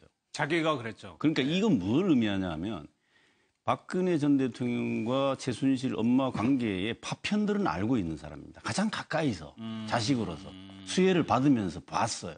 본인도 말했듯이 퍼즐 파편은 있는데 이 퍼즐로 연결이 안 되죠. 본인 머리에서는 한계가 있을 겁니다. 아무리 머리가 좋아도. 근데 이제 검찰은 이 파편들을 전체 얼개가 지금 구도가 다 잡혀 있지 않습니까? 대부분 드러났습니다. 예. 이게 증명하고 뒷받침하는 부분은 정유라의 파편들을 잘 모으면 굉장히 증거가 저는 될 거라는 생각을 해보면서 검찰에게 좀 분발을 촉구하고 싶은데요. 사실 정유라가 어떤 면에서는 최순실의 입을 열게 하고 태도를 바꾸는 인간 스모킹 건이 될 수도 있다. 저는 그런 생각을 해보면서요. 예. 정유라가 스스로 입으로 밝힌 한때 기자회견까지 하려고 했던 엄마 아빠가 박 전 대통령밖에 생각 안 한다고 했을 때 예. 아마 본인 속에 실제로 수혜를 받으면서 했던 파편들을 검찰이 충분히 이 파편들을 확인해서 예. 완전한 그림을 만들어내는 작업은 검찰의 몫으로 남아있다. 뭐 구속을 안 시켰을 뿐이지 계속 불러가지고 조사는 진행이 되는 그렇죠. 될수 있는 관련된 부분 뭐 재청구하는 것과는 별도로 이제 조사를 계속 할 텐데요. 어쨌든 정유라 씨에 관련돼서 이제 뭐 그 정유라 씨가 최순실 씨에 관련된 부분들을 다 진술하느냐. 그 파편들 관련된 아까 말씀 주신 대로 파편들에 관련돼서 일부는 얘기를 할 겁니다. 근데 그런 부분들은 나는 몰랐다는 식으로 조각만 알고 있다고 얘기를 하겠지만 예. 검찰이 그거를 짜서 이런 부분들의 파편을 알고 있으면 결국에는 이 큰 그림을 알고 있는 거 아니냐라고 추궁을 할 거고요. 예. 그러면서 이제 본인에 관련된 형량이라든지 뭐 이렇게 다 끝까지 거짓말을 했을 때 재판까지 갔을 경우에 본인이 받을 수 있는 처벌 이런 부분도 이제 상기를 시켜줄 겁니다. 그랬을 때 이제 정말로 내가 어머니를 위해서 어느 정도 같이 고통을 죄가를 분담하고 갈 것인지 아니면 정말로 자기가 살아남기 위해서 정말 그 최순실 씨가 다 알고 나는 몰랐다로 갈 것인지 뭐 효녀인지 아닌지 증명이 되는 순간이 오겠죠. 효녀인지 우병우 전 수석 상황도 한번 좀 살펴볼게요. 어제 두 번째 공판 준비일이 있었는데 이제 나올 의무는 없습니다. 그런데 전 변호사님 좀 어느 정도 전략이 나왔다는 내용이에요. 내가 피해자다? 이거는 무슨 얘기인가요? 그냥 박근혜 대통령의 지시에 따라가지고 그냥 했을 뿐이지 자기는 아무런 어떤 권한을 행사한 적이 없다. 이제 이렇게 모르쇠로 계속 일관을 하고 있는데 우병우 수석은 계속 그럴 것 같고요. 예. 근데 우병우 수석 관련해가지고는 어떤 검찰이 재수사를 해가지고 그 검찰 수뇌부랑 통화한 내역 있잖아요. 양자 간의 어떤 대질 조사라든지 그런 걸 통해서 통화한 내용이 뭐였냐 이거를 확인해가지고 어떤 수사 압박이 이루어졌는지 이 부분을 밝혀내기 전에는 지금 기소된 이런 혐의만으로 어떤 뭐 중형을 받기는 어려울 것 같아요. 그러니까 네. 하나하나 따져보면은 일단 문체부 공무원들의 좌천성 인사 관련해가지고는 이 부분은 탄핵 재판에서도 다뤄졌었는데 그때 뭐라고 판결이 나왔냐면은 노태강 진재수 경질에 대해서는 피청구인 박근혜의 어떤 사적 이익을 위해서 그랬다는 것이 명확하지가 네. 않고 네. 블랙리스트로 인한 문체부 공무원 좌천 인사는 사유가 명확하지 않다고 얘기를 했어요. 그리고 또 K스포츠클럽 감사 준비하도록 대한체육회 압박했다는 것도 이걸 그냥 우리는 압박이라고 표현하는데 정당한 업무라고 함으로써 얼마든지 넘어갈 수 있는 사안이거든요. 그리고 특별감찰관법 위반에 대해서도 청와대에 대한 압수수색이 이루어지지 않았고 자료가 확보되지 않는 이상 구체적으로 어떤 압박이 있었는지 어떤 지시가 있었는지를 확인할 수가 없어요. 그리고 네. 최순실 씨 국정농단에 대한 직무유기도 우병우 수석이 과연 이런 것들을 알고 있었을까? 정황적인 증거들은 많아요. 예를 들어서 김장자 씨가 뭐 최순실 씨하고 골프장에서 뭐 했다는 캐디의 뭐 어떤 증언이 있다 그렇고 이임순 교수 순천향대 이임순 교수 얼마 전에 집행유예 받았잖아요. 예. 그분하고 우병우 수석하고 뭐 얼마간 통화를 했다 이런 내용이 있는데 통화를 했다는 것만으로 그게 어떤 증거가 된다고 말할 수는 없어요. 어떤 내용이 있었는지를 밝혀지지 않는 이상 그리고 어떤 내용이 있었고 그다음에 어떤 행위가 있었고 이것들이 인과관계가 뭐였는지 이런 퍼즐이 맞춰지기 전에는 어떤 혐의가 있다고 볼 수 없고요. 그다음에 국회 증언감정법 위반 같은 경우에는 이거는 뭐 이제 위증죄가 될 수도 있을 것 같은데 크게 봐가지고는 우병우 수석의 혐의 중에서 유죄로 인정될 수 있는 부분은 지금 제가 볼 때는 얼마 없다고 봐요. 저는 개인적으로 여전히 쉽지 않군요. 지금 정부가 바뀌고 문재인 대통령께서 지금 재조사를 지시하지 않았습니까? 지금 이 정황에서 제일 잠이 안 오는 사람 중에 한 명이 우병우 수석일 겁니다. 잘 넘어가고 잘 정리되는 것 같았는데 느닷없이 자기 일이 불켜져서 지금 잠이 안 올 겁니다. 지금 드러나는 거는 저거죠. 드러난 건 저거지만 이 사건에 드러난 부분에는 이전 검찰이 어떻게 보면 열심히 하지 않은 결과물일 가능성이 높다는 게 지금 국민들의 생각이거든요. 재조사하면 지금까지 밝혀지지 않았던 더 큰 것들이 나올 가능성도 있습니다. 그러니까 그런 부분들은 물론 없을 수도 있겠지만 있을 가능성이 더 높아 보인다는 게 중론인데 그 부분에 대해서는 우병우 수석만 알고 있겠죠. 그리고 관련돼서 자기를 협조했던 소위 말하는 우병우 라인들도 지금 다 같이 떨고 있을 겁니다. 일부에 있어서는 이영렬 지검장이라든지 어떻게 보면 통화를 했다. 검찰 수뇌부하고 통화했던 사람들도 조사되지 않았었는데 이제는 조사가 불가피한 상황이 오고 있거든요. 그렇다면 지금까지는 드러나지 않았지만 우병우 수석이 개입했다는 여러 가지 정황들이 구체적으로 나올 가능성이 높고 그러면 그거는 뭐가 걸리겠다라는 거 우병우 수석이 더 잘 알고 있을 겁니다. 그러니까 제일 떨고 있을 사람이 우병우 수석일 수밖에 없죠. 저도 보기에 이 애초에 작년에 이 문제가 발생이 했을 때 우병우 수석에 대한 당시 수석에 대한 수사를 맡은 사람이 윤갑근 고검장이었습니다. 그 우 수석과는 사법연수원 동기였죠. 그때 100일 동안 수사를 해서 결국은 이렇게 봐주고 저렇게 봐주고 그리고 핸드폰 압수했더니 깡통만 요란하고. 그러니까 아주 소위 버꾸라지라는 별명을 가질 정도로 자기 신변 관리를 철저히 한 거죠. 아무것도 안 나왔다는 게 오히려 이채롭고 이상할 정도의 상황 아니었습니까? 오죽하면 언론들이 수많은 의혹을 제기했고 여기에 대해서 그만큼 본인이 자기에 대한 수사에 대해서 대비책을 강구한 그런 아마 준비를 했던 것 같은데 문제는 그럼에도 불구하고 이 사람이 저는 기본적으로 국정농단 방조한 책임, 직무유기는 벗어날 수 없다고 봅니다. 본인이 해명을 했지만 안종범 수석에게 대통령이 직접 지시하기 때문에 자기 몰랐다? 제가 하나의 예를 들어드릴게요. 작년 이 사람이 7월 말에 석수 특별감찰관에게 전화 걸었다고 언론에 보도 나오지 않습니까? 뭐라고 합니까? 조금 있으면 이 문제 다 끝날 텐데 뭘 더 이렇게 감찰하냐. 이런 얘기했다는 건 보도 나왔어요. 근데 제가 기억을 정확히 하고 있는 건 뭐냐면 작년 7월 26일이에요. TV조선에서 청와대의 안종범 수석이 미르와 K스포츠 미르 재단에 대해서 모금을 하고 있다라고 하는 걸 특종 보도를 합니다. 다른 언론이 그 당시에 안 받았어요. 아마 이틀에 걸쳐서 보도를 하는데 이거를 청와대 민정수석실이 보고를 안 받았을 리가 없고요. 그때 이미 그 부분이 나왔다고 하면 이석수 감찰관은 4월부터 이미 특감을 하고 있었고 그렇다면은 이런 부분을 본인이 몰랐다고 하는 게 누가 믿습니까? 그럼 그 자리에 왜 앉아 있었어요, 본인이? 왜 월급 받고 앉아 있어요, 민정수석으로? 납득이 될 만한 얘기를 해야죠. 그동안은 검찰이 다 자기 라인으로 심겨져 있는 사람들이 수사를 맡고 수사팀을 만들어가 특별수사팀이었죠. 제대로 수사 안 한 거죠. 근데 이거 다시 수사해야 돼요, 반드시. 그리고 이건 드러날 부분들이 너무너무 많고 제가 한 가지 예만 들어드린 거예요. 이것만 가지고도 직무유기라는 건 충분히 증명이 됩니다. 이거 왜 일반 비법조인도 아는 상식을 왜 몰랐겠습니까? 그리고 은폐해 준 거죠, 저는. 그래서 이 부분 반드시 재수사를 해야 되고 그 조대진 변호사 말처럼 나 떨고 있니 그러고 있을 텐데 아마 떨고 있을 거예요. 본인이 저지른 죄를 본인이 가장 잘 알고 있죠. 최순실을 몰랐다고 발뺌하는 거 이거 아무도 인정 안 합니다. 안다고 하는 아마 증언들이 계속해서 속출해 나올 거라고 보고요. 제가 보기에는 이게 반드시 다시 재수사를 해야 되고 내가 피해자라는 말도 안 되는 국민의 감정을 또 자극하는 이런 걸 두고 적반하장이라고 그러는 거죠. 도둑놈이 몽둥이 들고 주인 패려고 나서는 것 같은 거죠. 근데 그게 요번 이 특징이요. 노태우 전두환 사건 때하고 비교를 해보면 청와대 출신이 하나 또 보호를 해주질 않아요. 그때는 법적으로 무슨 변호하고 이런 데가 수석 출신들이 나와서 맡아서 했거든요. 그렇죠. 주변 사람들이 해줬는데 주변이 다 하나도 안 도와주고 있는 거예요. 그래서 봤을 때 아주 좀 특이한 케이스인 것 같고요.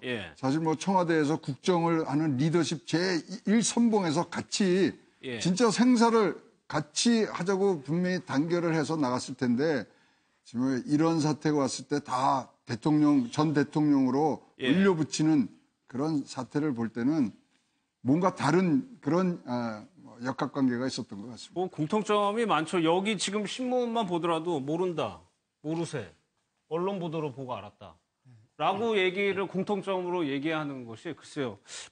법 체계가 우리 사회를 이끌어가는 근간인데 그것이 조금 이렇게 경외시된다는 생각도 들어요.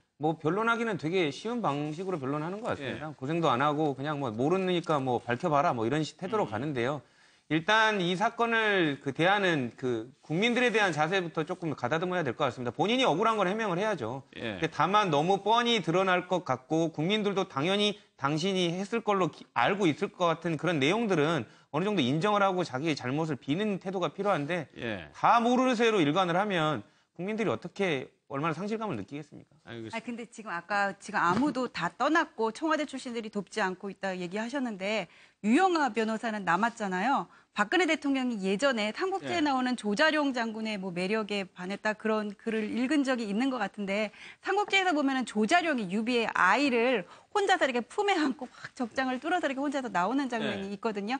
혼자서 저렇게 유영하 변호사가 보호를 하는 게 갑자기 그거랑 연결이 됐죠. 청와대 공직을 맡은 사람 중에 없다는. 그리고 저 사자성어로 보면 과대평가입니다.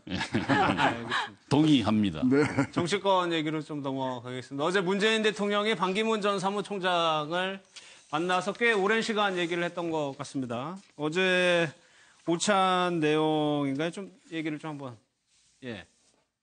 들어보겠습니다.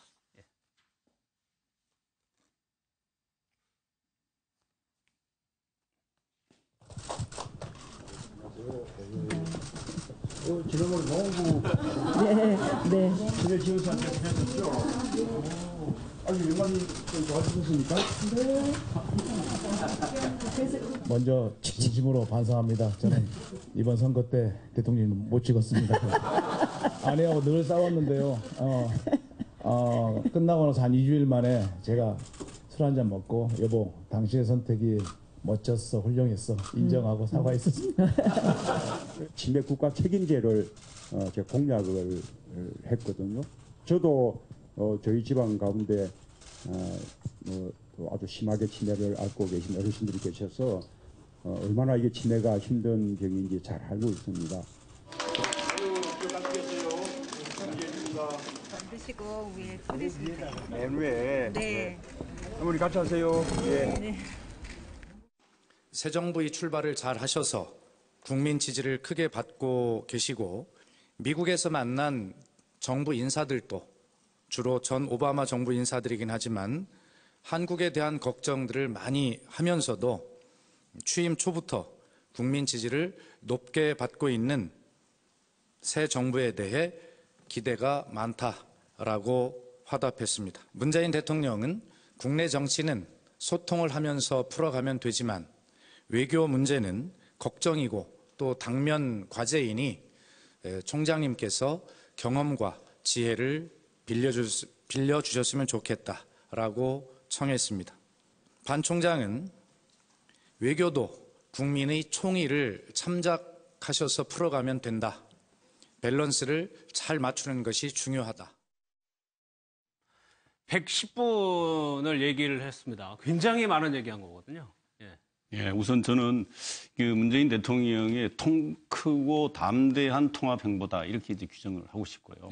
그 마땅하고 너무나 자연스럽다라고 하는 점을 먼저 말씀드립니다. 우리나라가 보면은 항상 이게 정권이 이렇게 바뀌어버리고 나면 기존에 있던 국가적으로 큰 역할을 할 수 있는 경륜과 노하우를 가졌던 분들, 이런 분들의 역량을 국가 역량으로 사용하지 못합니다. 다 청산적 관점에서 있었습니다. 역대 정권이 대부분 그랬어요. 그게 저는 늘 안타까웠는데 특히 미국 같은데 저는 키신저 전 국무장관을 어떻게 합니까? 민주당이 집권하든 공화당이 집권하든 가리지 않고 끊임없이 그 양반이 갖고 있는 역량과 노하우 이런 거를 끊임없이 국가 역량으로 전환시켜서 활용하지 않습니까? 저는 그런 부분을 상당히 부러웠는데 이걸 문재인 대통령이 지금 그대로 한다고 하는 점에서 저는 매우 우선 이 행보는 바람직하고 좋게 보이고요. 또 국민들의 입장에서도 좋습니다. 더군다나 지금 우리나라 한반도 전역이 우리나라 자체가 외교 안보에 아주 그 긴장감이 높은 그런 상태에 있는데 유엔 사무총장 경험을 물론 뭐 사무총장 잘했다 못했다는 평가는 별개로 하더라도 굉장히 많은 노하우를 갖고 있지 않겠습니까? 네트워크도 갖고 있고 이런 분들의 경험과 역량을 대통령이 자문을 받고 조언을 구하고 청하고 이런 모습은 국가를 위해서 매우 바람직한 모습의 대통령 행보라고 저는 평가가 들고요. 아마 대화 내용 속에는 조만간 한미 정상회담을 앞두고 정상회담과 관련된 여러 가지 도움을 좀 물론 오바마 대통령과 많이 아시고 트럼프 대통령과는 좀 많이 모른다고는 하지만 그래도 미국은 그게 사실 겉으로 공화당 집권, 민주당 집권의 차이는 미국 국내의 차이지 외교 안보와 국익의 관점에서는 똑같은 입장을 견지하지 않습니까? 그런 측면에서 거기서 경험하신 부분을 토대로 문재인 대통령에게 많은 조언을 해줬을 거라고 보고 물론 뭐 아마 저는 부분적이지만 사드 현안에 관한 미국의 입장을 아마 반기문 총장이 지금 미국 현재 또 가서 그 학생들 가르치고 계시기 때문에 그 조야 인사들과 만나서 듣는 부분을 여과 없이 아마 전해줬을 거라고 이렇게 보여집니다. 그렇죠. 그래서 청와대에서 분명히 그 얘기는 했는데 공개는 하지 않겠다라고 얘기할 정도였으니까. 예, 분명히 그 얘기는 하셨을 것 같아요. 지금 당연한 현안이니까. 근데 2004년부터 2006년까지 반기문 총장이 노무현 정부 때 이제 외교부 장관을 하셨고 그랬죠. 문재인 대통령은 그때 민정비서관으로 계셨어요. 민정수석으로 계셨었어요. 그러면서 두 분이 케미가 잘 맞을 수 있는데 지난해였네요. 1월 달에 한 달 동안 잠깐 라이벌인 적이 있기는 했지만 또 이렇게 두 분이 이렇게 또 케미도 잘 맞으실 것 같아요. 근데 지금 문재인 정부의 기조가 어떤 남북 그런 긴장 관계를 대화로 풀겠다는 그런 거거든요. 사실 2014년에 2013년에 북한이 3차 핵실험했던 게 2013년이었어요. 그리고 2014년에 6.16 6월 16일 제의라 그래가지고 김정은이 한번 어떤 체제 보장을 조건으로 비핵화에 대한 제스처 회담을 제의를 한 적이 있었거든요. 우리나라하고 오바마 정부를 향해서. 근데 오바마 정부는 당시 북한 핵 문제에 대해서 소극적이었어요. 전략적 인내라 그래가지고. 그리고 또 우리나라에도 어떤 강경파들이 주도권을 잡고 있었고 그런 문제에 대해서 좀 유연하게 대처를 하지 못했고 그 이후로 그냥 대화가 결렬돼 버린 그런 경험이 있거든요. 앞으로 그러니까 우리가 남북 제재와 북한에 대한 제재와 대화를 이 투 트랙을 한미 공조의 범위 내에서 잘 가져가기 위해서는 또 그래 유엔도 지금 안보리 제재 문제도 있고 그런 반기문 총장의 어떤 컨텐츠들이 많이 필요했을 것 같다. 그래서 지금 저 두 분이 저렇게 2시간 가까이 얘기를 하셨던 게 아닌가 저는 그런 생각이 듭니다. 앞으로 나아갈 방향을 정하기 위해서. 이주경 교수님이 지적해 주신 이제 문재인 대통령의 리더십이라는 게 사실 참여정부 출신 인사들은 노무현 전 대통령이 얼마나 노력을 해가지고 유엔 사무총장에 앉혔는지를 다 기억하는 사람들이 참배 한번 안 오느냐에 대해서 감정적으로 굉장히 상해 있었던 그렇죠. 거거든요. 그 서운했을 수도 있고 죄송합니다. 선거 과정에서 또 라이벌의 위치도 잠깐 된 적이 계시지 않습니까? 그러니까 이런 부분들 때문에 어떻게 보면 바로 지금 뭐 한미 정상회담이 있다고 하더라도 요청을 해서 얘기를 나누긴 좀 쉽지는 않았을 겁니다. 근데 다만 지금 문재인 대통령께서도 처음에 이제 그 대통령이 되신 뒤에 말씀을 드렸던 얘기가 국민께 말씀드렸던 얘기가 필요하다면 누구든지 다 만나겠다는 취지로 얘기를 하셨거든요. 지금 뭐 유엔 사무총장을 하셨던 반기문 전 총장보다 더 외교적 지혜를 주실 분은 흔치 않죠. 더더군다나 지금 미국이라든지 북핵 문제라든지 여러 가지 풀어야 될 사안이 많기 때문에 외교 전문가가 아닌 문재인 대통령께서는 당연히 자문을 구해야 될 것이고요. 그러니까 유엔 사무총장으로서의 지혜를 좀 세세하게 가이드를 받겠다는 취지로 2시간 가까이 만나신 거라고 보여집니다. 초기에 할 일도 많고 만날 사람도 많고 방문할 것도 많은데 2시간을 할애해서 반기문 총장한테 이런 정도의 얘기를 들었다는 거 아주 높이 사야 될 부분으로 보입니다. 그리고 의전도 굉장히 신경을 써줬어요. 그 밥 먹는 데서 그 문 앞에서 반기문 총장이 가겠다고 했음에도 불구하고 현관까지 다 나갔죠. 근데 사실 그 대선 과정에서는 서로 진짜로 뭐 경쟁자고 너무 친미적이어서 미국 동맹하고 이거 뭐 안 된다고 그러고 비판하셨고요. 그다음에 기득권 세력이라고 비난을 했었고 반기문 총장은 또 문재인 대통령한테 뭐라 그랬냐면은 우리 뭐 평양부터 가겠느냐. 우리나라 동맹이 이제 뭐 미국과의 그런 동맹이 중요한 거 아니냐. 그럼 날성공방을 했어요. 그래서 지금 만나시는 거에 진짜로 저는 물개박수를 치고 싶고요. 그렇지만 여기서 지금 이렇게 반기문 총장을 만나실 정도의 그런 생각을 가지셨으면 더 중요한 분들 있잖아요. 지금 야당 지도부들 만나주셨으면 좋겠어요. 우리가 지금 소통 잘한다가 지금 무슨 어느 여론조사든지 1등이 나오는데 자 이렇게 굉장히 큰 물꼬를 트셨으면은 외교 문제라는 거는 진짜 오고 가고 맞춰진 그 부분들이 많은데 그 기초는 국내에서 지지가 그 기초가 되는 거거든요. 외교는. 그렇다면 국회, 지금 야당, 그 보수층 사람들 좀 한 번씩 더 만나주시면 좋겠다는 생각이 듭니다. 제가 봐도 우리 최양호 교수님 말씀 타당하고요. 그 국내적으로 지금 반기문 총장 아주 잘 만나셨고 국내에 지금 사실 야당들이 당 지도부가 정비가 제대로 안 돼 있는 상황이긴 합니다만 그래도 현재 지도부 부분을 중심으로 이 문제에 관해서는 대통령께서 충분히 저는 이 의견을 모으고 아마 한미 정상회담 앞두고 저는 그런 과정을 밟지 않을까 그렇게 생각을 해봅니다. 아마 지금 보고 계시면 이 부분을 또 참고해서 하실 수 있고 뭐 계획이 되어 있을 수도 있다고 저는 봅니다. 경험과 지혜를 빌려달라고 요청을 했고요. 반기문 총장은 한미 동맹이 외교의 초석이다라고 얘기를 했다고 합니다. 다음 내용 좀 한번 볼게요. 조대진 변호사님, 안경테, 문재인 대통령의 안경테를 바꿨다네요. 5년 정도 지금 착용하셨던 거고요. 그 일반적으로 이제 그 나이가 드신 분들은 좀 쉽게 깨지기도 하기 때문에 너무 저가의 그 젊은 사람들이 쓰는 안경테는 일반적으로 하지 않습니다. 근데 이제 어쨌든 관련해서 이제 그 대통령직에 오르셨고 오래된 5년이나 썼던 안경테이기 때문에 또 선거 기간에도 계속 그 안경테를 쓰셨었거든요. 그렇기 때문에 이제 조금 그 외모적으로도 조금 변화를 줘야 된다고 생각을 해서 교체를 한 걸로 알고 있고요. 이제 그런 부분들이 예전에는 그나마 그래도 조금 가격이 나가는 부분이었는데 지금은 아예 그거보다 몇 분의 1 밖에 안 되는 그 서민적인 안경테를 한 걸로 지금 알려지고 있습니다. 그래서 안경 관련돼서 원래는 이제 그 5년 동안 하시면서 그 전까지는 이상이 없었는데 지난 대통령 선거 많이 돌아다니시고 많이 만나시고 땀 많이 흘리시다 보니까 정말로 교체할 때가 된 것 같다라고 해서 조언을 들어가지고 교체하신 걸로 알고 있습니다. 근데 이제 같은 브랜드로 교체한 게 아니고 이제 저가의 국내 브랜드로 바꿨다는 거예요. 근데 린드버그 안경은 저도 추천해드리고 싶은데 상당히 가벼워요. 그래서 안경 쓰시는 분들 고민이 여기가 이렇게 파인다는 거잖아요. 코 밑이. 그래서 그런 자국이 전혀 안 남기 때문에 혹시 안경 사실 분들은 안경이 세 명이라 지금 우리 전 변호사님 말씀처럼 사실 그건 현실적 고민입니다. 그런데 이게 안경테 문제는 제가 보기에는 문재인 대통령은 되게 소탈하고 서민적인 분입니다. 구두 뒤축이 다 해지고 찢어진 장면도 보이는데 그 한 5년 동안 같은 구두 신지 않습니까? 구두가 있는 풍경? 지금 그 회사가 없다고 하는데 그래서만 그런 거 하시고 안경테도 제가 보기에 우리 되게 고가다 이렇게 평가하기는 어렵습니다. 또 신체의 그 안경 눈 부분이기 때문에 되게 중요해서 그런 거고 또 뭐 형태는 조금 바뀐 것이 아니라 그대로 아마 유사하게 지금 보시는 저런 안경테의 그 이전 것도 형태는 비슷한 그 형태. 모양은 뭐 거의 비슷해요. 60에서 80만 원 정도였는데 이제 3분의 1 수준으로 안경테로 새로 바꿨다는 겁니다. 지지율 한번 보겠습니다. 최영호 교수님. 잘하고 있다라는 지지율이 무려 84%. 인사 논란이 조금 있었음에도 불구하고 84%. 그렇죠. 굉장히 높은 수치입니다. 높은 정도가 아니죠. 최고치죠. 역대 최고치. YS가 83%였는데 그걸 넘어서 84%고. 자, 그러나 뭐 지금 제가 초치는 얘기는 한 거 아니지만 YS 끝날 때 지지율은 아시겠지만 4%까지, 5%까지 내려간 상황이었기 때문에 그 사이에 잘하십니다. 지금 이것을 한 곳으로 모을 수 있는 역량이 그리고 지금 국민들이 이렇게 지지를 보낼 때가 제일 힘이 있으신 거거든요.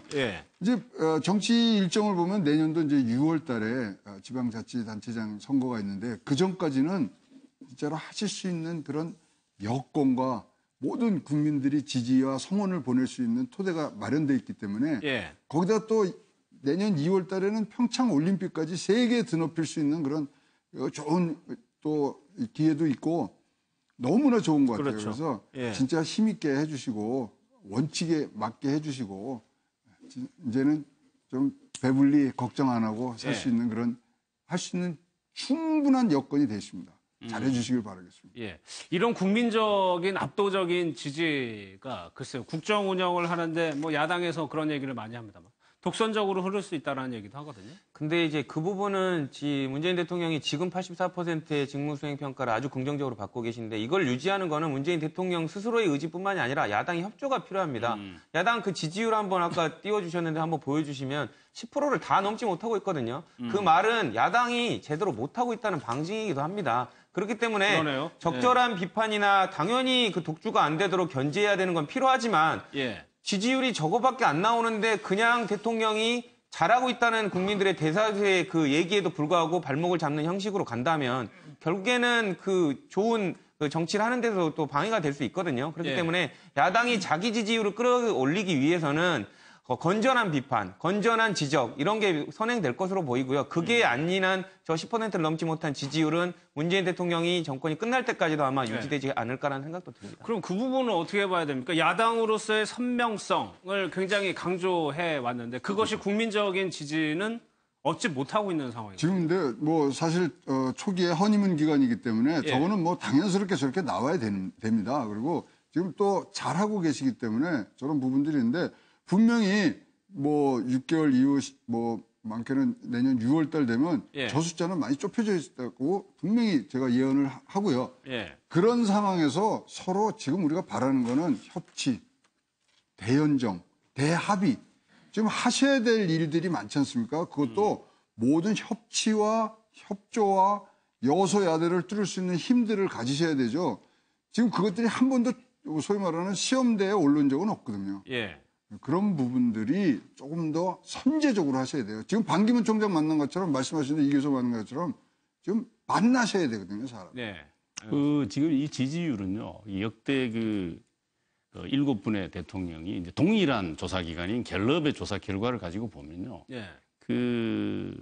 이 7분 대통령 중에서 이렇게 높은 지지율을 취임 초에 3주 만에 조사한 직무수행, 이번에는 조사가 뭐였냐면 직무수행을 잘하고 있는지 여부를 물었어요.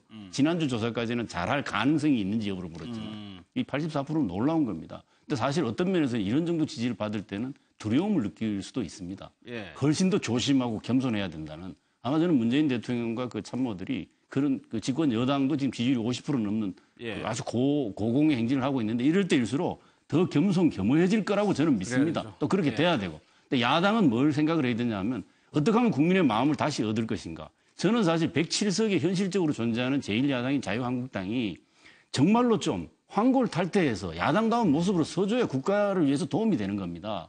근데 지금 보면 바른정당도 그렇고 지지율이 굉장히 낮은 수준에 있기 때문에 이것이 왜 국민들이 이러는가에 대해서 냉정하게 돌아볼 필요가 있습니다. 그리고 잘하는 건 인정할 건 인정해주는 모습을 항상 바라는 거거든요. 그게 참 어려운지 모르겠습니다만 지금 야당이 해줘야 될 거는 스스로 정말 되돌아보고 그리고 잘하는 건 잘한다고 평가해주고 그리고 자기들이 썼던 기준을 지금 다시 자기들이 했던 부분을 지금도 한번 되돌아보면서 지금의 이제 앞으로 향후에 전개될 인사청문회와 관련해서도 자기들이 했을 때의 기준도 한번 되돌아보면서 이 부분을 바라봐줘야 된다. 그리고 국민이 인정하는 부분을 부인하고 거꾸로 가면 안 된다.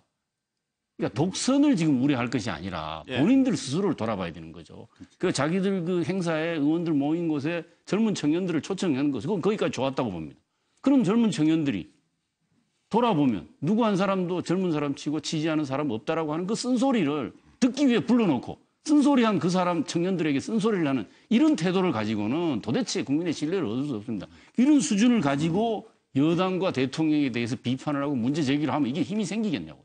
네. 그래서 저는 알겠습니다. 지금 야당이 대환골 탈퇴하는 자세로 가야 된다. 제가 이 말씀 드리는 건 야당을 위해서나 뭐 여당을 위해서 하는 얘기가 아니라 이게 여야가 역할을 제대로 해줘야 나라 자체가 도움이 되는 거기 때문에 지금. 근데 요번 문재인 대통령이 이만큼 지금 국정 지지도가 나오는 걸 보면은 대선 때 얻었던 지지율보다 훨씬 높거든요. 그렇죠. 지금 이 얘기는 보수층 일부 뭐 중도층까지 다 지지를 하고 있다는 거예요. 보수층이 뭐 반문이라든지 어떤 문재인 대통령에 대해서 비판을 했던 거는 안보라든지 이런 부분에 대해 너무 개혁적이지 않냐, 급진적이지 않냐 이런 불안감이었는데 지금까지 해오시는 그런 행보를 보면 이런 것들이 어느 정도 해소가 돼요. 한미 공조에서 틀 안에서 해결하려고 그러고 인사도 탕평이고 서훈 원정이나 어저께 김상조 교수 인사청문도 있었지만은 그렇게 너무 개혁적이지 너무 급진적이지 않고 어느 정도의 테두리 안에서 바운더리 안에서 이 문제를 해결하려고 그러는 그런 게 보이거든요. 그리고 아까 야당의 선명성 얘기를 하셨는데 지금 야당은 최순실 게이트 이후에 그 작년에 지난해 총선 때 보여줬던 그 옥새 파동 때 행보를 아침까지 계속 해오고 있어요. 선명성이나 공격을 하기 전에 일단 내부 정리부터 좀 잘 하셔야 될 것 같다. 그런 말씀 드리고 그래서 싶습니다. 그거에 관련된 말씀인데 재미난 결과가 하나가 지금 자막에도 나왔습니다만은 TK 지역에서 자유한국당이 3위입니다. 바른정당이 22%, 자유한국당이 18%라서 역전이 됐어요. 그래서 뭔가 뭐 보수라 그럴까요? 뭐 하여튼 TK 이런 지역 정서를 바탕으로 하는 어떤 흐름은 조금씩 바뀌고 있는 거 아니냐. 그리고 이제 요거에 대해서 이제 분명히 이제 검토를 해보고 좀 더 구체적인 내용들을 봐야 되겠습니다만은 보수도 뭔가 지금 변화의 바람을 요구하고 있고 그것이 TK 지역에서 지금 이번에 여론조사로 나타난 거 아닌가 이렇게 봐집니다. 문재인 대통령이 예상외로 이렇게 잘하는 거면 야당에서도 예상외의 다른 모습을 보여줘야 되는 건데 그대로 해온다. 그건 좀 문제가 있다는 지적인 것 같습니다. 이낙연 총리 행보도 한번 보겠습니다. 이명박 전 대통령과 정치 원로들, 전직 대통령들을 부인을 예방을 했는데 한번 영상 한번 보겠습니다. 배울랍니다.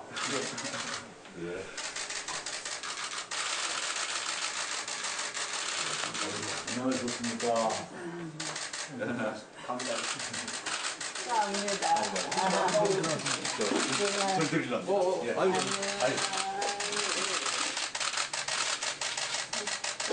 그동안에 좀 못 왔습니다. 정말로 감사했어요. 대통령이 잘 선택했어요. 아이고 왜 나와 계십니까? 어디 계십시오.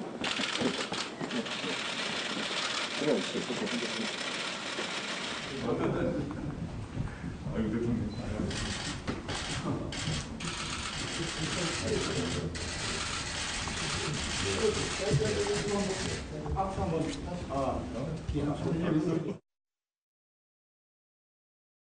네, 저렇게 예방을 했는데 전두환 전 대통령의 예방은 취소를 했습니다. 예방 1시간 전에 취소 사실을 알렸다는 건데 조대진 변호사님 아직 좀 안 되는 건가요? 뭐 5.18 행사가 지난 지 얼마 되지 않았었고요. 예. 인사청문회 때 또 이낙연 총리께서 그런 얘기를 하지 않았습니까? 그 관련해서 전두환 대통령이 사실상 발포를 지시한 걸로 추정이 된다는 식으로 얘기를 했었기 때문에 관련돼서 물론 이제 전 대통령으로서 찾아가는 것 자체가 의미가 있을 수는 있지만 그래도 5.18이 지난 지 얼마 되지 않았고 그런 생각을 갖고 있다면 국민들이 그 발언에 대한 진정성을 의심할 수도 있다. 이런 측면에서 어떻게 보면 일정의 혼선을 조금 감안하더라도 취소한 걸로 지금 여겨지고 있습니다. 그러니까 1시간 전에 취소 사실을 알렸다. 이거는 어떻게 보면 이낙연 총리 그 총리실 안에서 굉장히 의견이 나눴다는 거거든요. 나눴고 뭐 비서진들이 잘못한 거죠. 그리고 한번 약속했으면 가셨어야죠. 5.18이라는 건 없어지는 게 아니고요. 그다음에 지금 전직 대통령에 대해서 예방 차원, 그다음에 사회 지도자들한테 예방 차원인데 그러한 이유도 넘어설 수 있는 게 새 정부 아니겠습니까? 예. 그런데 뭐 그런 5.18이 얼마 안 됐고 뭐 이런 여러 가지 이유를 붙이면 못 찾아갈 사람들이 뭐 세고 센 거죠. 그런 사람까지 다 끌어안으려고 지금 정권 잡으신 거 아닌가요?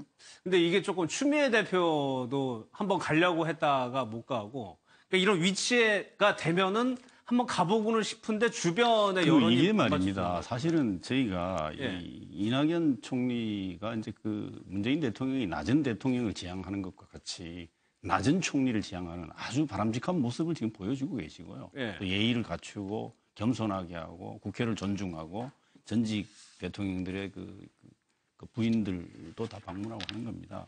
근데 전두환 이분에 대해서는 제가 보기에 최근에 저서를 내면서 너무나 완강하게 지금 그때의 사실을 다 부인하고 여전히 지금 객관적으로 역사가 증명해놓은 5.18 강조민주화운동이라고 정확히 규정되어 있는 걸 여전히 사태고 뭐 폭동이라고 이런 식의 그 인식을 가지고 있는 사람을 국민 정서가 지금 납득을 하거나 용납하기 어렵습니다. 저는 왜 실무진들이 이 전두환 씨를 방문하겠다고 했는지 저는 그게 이해가 안 돼요. 다른 부분은 몰라도 본인이 반성하는 자세가 최소한 지금 있어야 그게 국민이 수용이 될 수 있는 수준의 반성이 있어야 되는데 뭐 발포에 대해서도 본인은 모른다고 그러는 거고 다 부인하지 않습니까? 그럼 5.18 광주민주화운동의 수많은 희생자는 도대체 누가 한 겁니까? 이런 걸 규명을 안 하면 역사가 발전이 없지 않습니까? 그러니까 프랑스 같은 경우에는 나치 치하에 3년 있으면서 벌어진 그런 부분에 대해서도 아마 혹독하게 많은 분들을 재판하고 그러고 그래서 프랑스 역사가 바로 선 것처럼요. 우리도 우리 내부에 이 오랫동안 지금 살아 있으면서 정말 국민들한테 이게 정말 사과하고 반성을 크게 해도 지금 국민들이 납득을 할까 말까 이 사안에 대해서 저서까지 내서 당당하게 이런 상황에서 무슨 방문을 해서 뭘 하겠다는 얘기입니까? 저는 뭐 이건 마땅히 취소하는 게 맞다. 국회 상황도 좀 마지막으로 살펴보겠습니다. 김상조 후보자에 대한 청문회가 진행이 됐는데 논문 표절과 다운 계약서 불공정 위헌장이다라고 야당에서는 주장을 했습니다. 김상조 후보자는 송구스럽다라고 얘기를 하면서도 해명할 부분에서는 또 적극적으로 해명을 했는데 저는 글쎄요. 어제 청문회가 되게 뜨거울 줄 알았는데 의외로 싱겁게 끝났다. 그러면서 제 개인적인 생각으로는 김상조 위원장 정도면은 야당에서 그게 동의를 하더라도 문제는 없다. 저는 그렇게 봤거든요. 어쨌거나 제 개인적인 생각은 먼저 하나하나 살펴보면 위장 전입 관련해서 대치동은 전세를 사셨어요. 그럼 투기 목적 아니죠. 그다음에 부인 대장암 그런 얘기도 하셨고 그러니까 아이들 교육을 목적으로 파라곤을 목적으로 그리로 이사를 갔던 건데 실제 살았다면 또 그건 위장 전입은 아니에요. 그렇죠. 그 타이틀 자체가 잘못됐다. 네, 그 티아틀 자체가 잘못된 것 같고 그다음에 그 목동으로 잠시 이주를 했던 것도 그런 얘기들이 정황을 보면 이해가 가요. 우편물 수령을 하기 위해서 그랬던 것이다. 그다음에 취업 부분도 2013년에 부인이 취업할 때는 901.900점은 이건 엄연히 안 되는 거예요. 그 특혜라고 볼 수 있는데 그 당시에 경쟁자가 없었어. 그리고 또 그때 당시의 상황을 보면은 원어민 교사 인원 부족으로 인해서 기존에 채용된 사람들을 이렇게 교육청에서 쓰려고 그러는 게 많았단 말이에요. 그럼 어떤 교육청의 잘못이지 부인의 잘못이라고는 보여지지 않고 2017년에 경쟁자가 2명 있었다는 부분도 2017년에 이분이 그만둘 생각을 하셨는데 더 있으려고 뭔가 청탁을 했거나 그랬을 거라고 보이지는 않고 부인 건보료 미납 부분에 대해서도 어제 뭐 충분히 다퉈질 거라고 생각을 했는데 일정 부분에 대해서는 공정위에서 미리 해명을 했고 또 추가 자료를 제출하신 걸로 보여져요. 그리고 그 논문에 관한 부분도 이게 제가 뭐 방어를 하는 건 아니고 이 교수님들이 논문을 쓰다 보면은 이게 막 여러 군데 논문을 쓰다 보면은 이게 내가 쓴 건지 어디서 본 건지 헷갈릴 수가 있어요. 그러니까 자기 논문 표절에 대해서는 크게 저는 문제는 안 된다고 봐요. 뭐 각주 처리라든지 인용하는 부분을 안 했다고는 하더라도 그리고 또 노사정 보고서를 공동 용역으로 공동 연구를 했던 거를 단독 영역으로 했던 단독 연구인 것처럼 논문에 게재한 부분은 좀 문제는 있지만 노사정 위원회에 동의를 얻었다는 점에서 이거는 큰 문제가 안 된다고 보고 보면 이제 다운계약서인데 다운계약서 부분은 이제 99년에 목동 아파트를 구매를 하면서 5천만 원에 신고를 한 거 이거는 문제예요. 다운계약서는 이 부분에 대한 평가를 어떻게 하실지는 이제 각자 어떤 기준에 달려 있다고 보는데 이게 어떤 공정거래위원장으로서의 직무 수행을 허락하지 않을 정도의 그 정도의 큰 잘못인가 하는 부분에 대해서는 좀 논의할 그렇죠. 가치가 있다고 봅니다. 그 부분이 남은 건데 이 나머지 의혹 중에 이 위에 거는 어느 정도 해소가 됐는데 다운계약서 부분은 본인이 이제 인정을 한 겁니다. 원칙에 어긋나는 관행을 무비판적으로 따라간 점은 송구스럽다.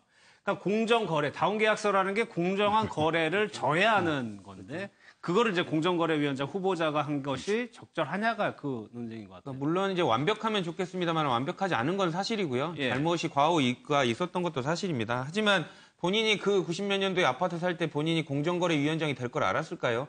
삶에 살아오면서 모든 삶의 궤적과 흔적들을 다 찾아서 그 부분을 검증한다는 것 자체가 직무 수행에 어떻게 보면 반할 수 있으면 그게 문제가 되겠지만 그렇지 않는다면 야당이 물론 문제 지적하는 건 이해는 됩니다. 하지만 본인들이 예를 들면 정권을 잡았을 때 사람들을 추천했던 그 기준과 비교해서 정말로 직무 수행이 불가능할 정도인지는 한번 판단해봤으면 좋겠어요. 낙마 사유이냐? 예, 그렇죠. 그런 부분들도 국민들의 관점에서 좀 바라봐줬으면 좋겠습니다. 그런데 똑같은 이유로 만약에 보수 정권이 잡았다면요. 그리고 보수 정권에서 김상조 공정거래위원장이면 안 돼요. 그러니까 지금 자기 위치에서 보는데 지금 뭐 조대진 변호사 좋은 얘기를 해줬습니다만은 사실 2000년도 SK 소보린 사태 때 김상조 지금 후보자는 그것이 불법이 아니고 그거는 뭐 타이밍 좋게 해서 걔네들 소보린이 돈 벌고 나갔다 두둔한 적이 있어요. 그런 거 좀 따져줬으면 좋겠는데 뭐 그런 것들이 안 나온 게 좀 아쉽습니다. 어제 청문회를 통해서 글쎄요 여론의 흐름이 조금 또 변하는 것도 같은데 어떻게 좀 보실지 모르겠습니다. 아침의 매일경제는 여기서 마무리하겠습니다. 시청해주신 여러분 고맙습니다.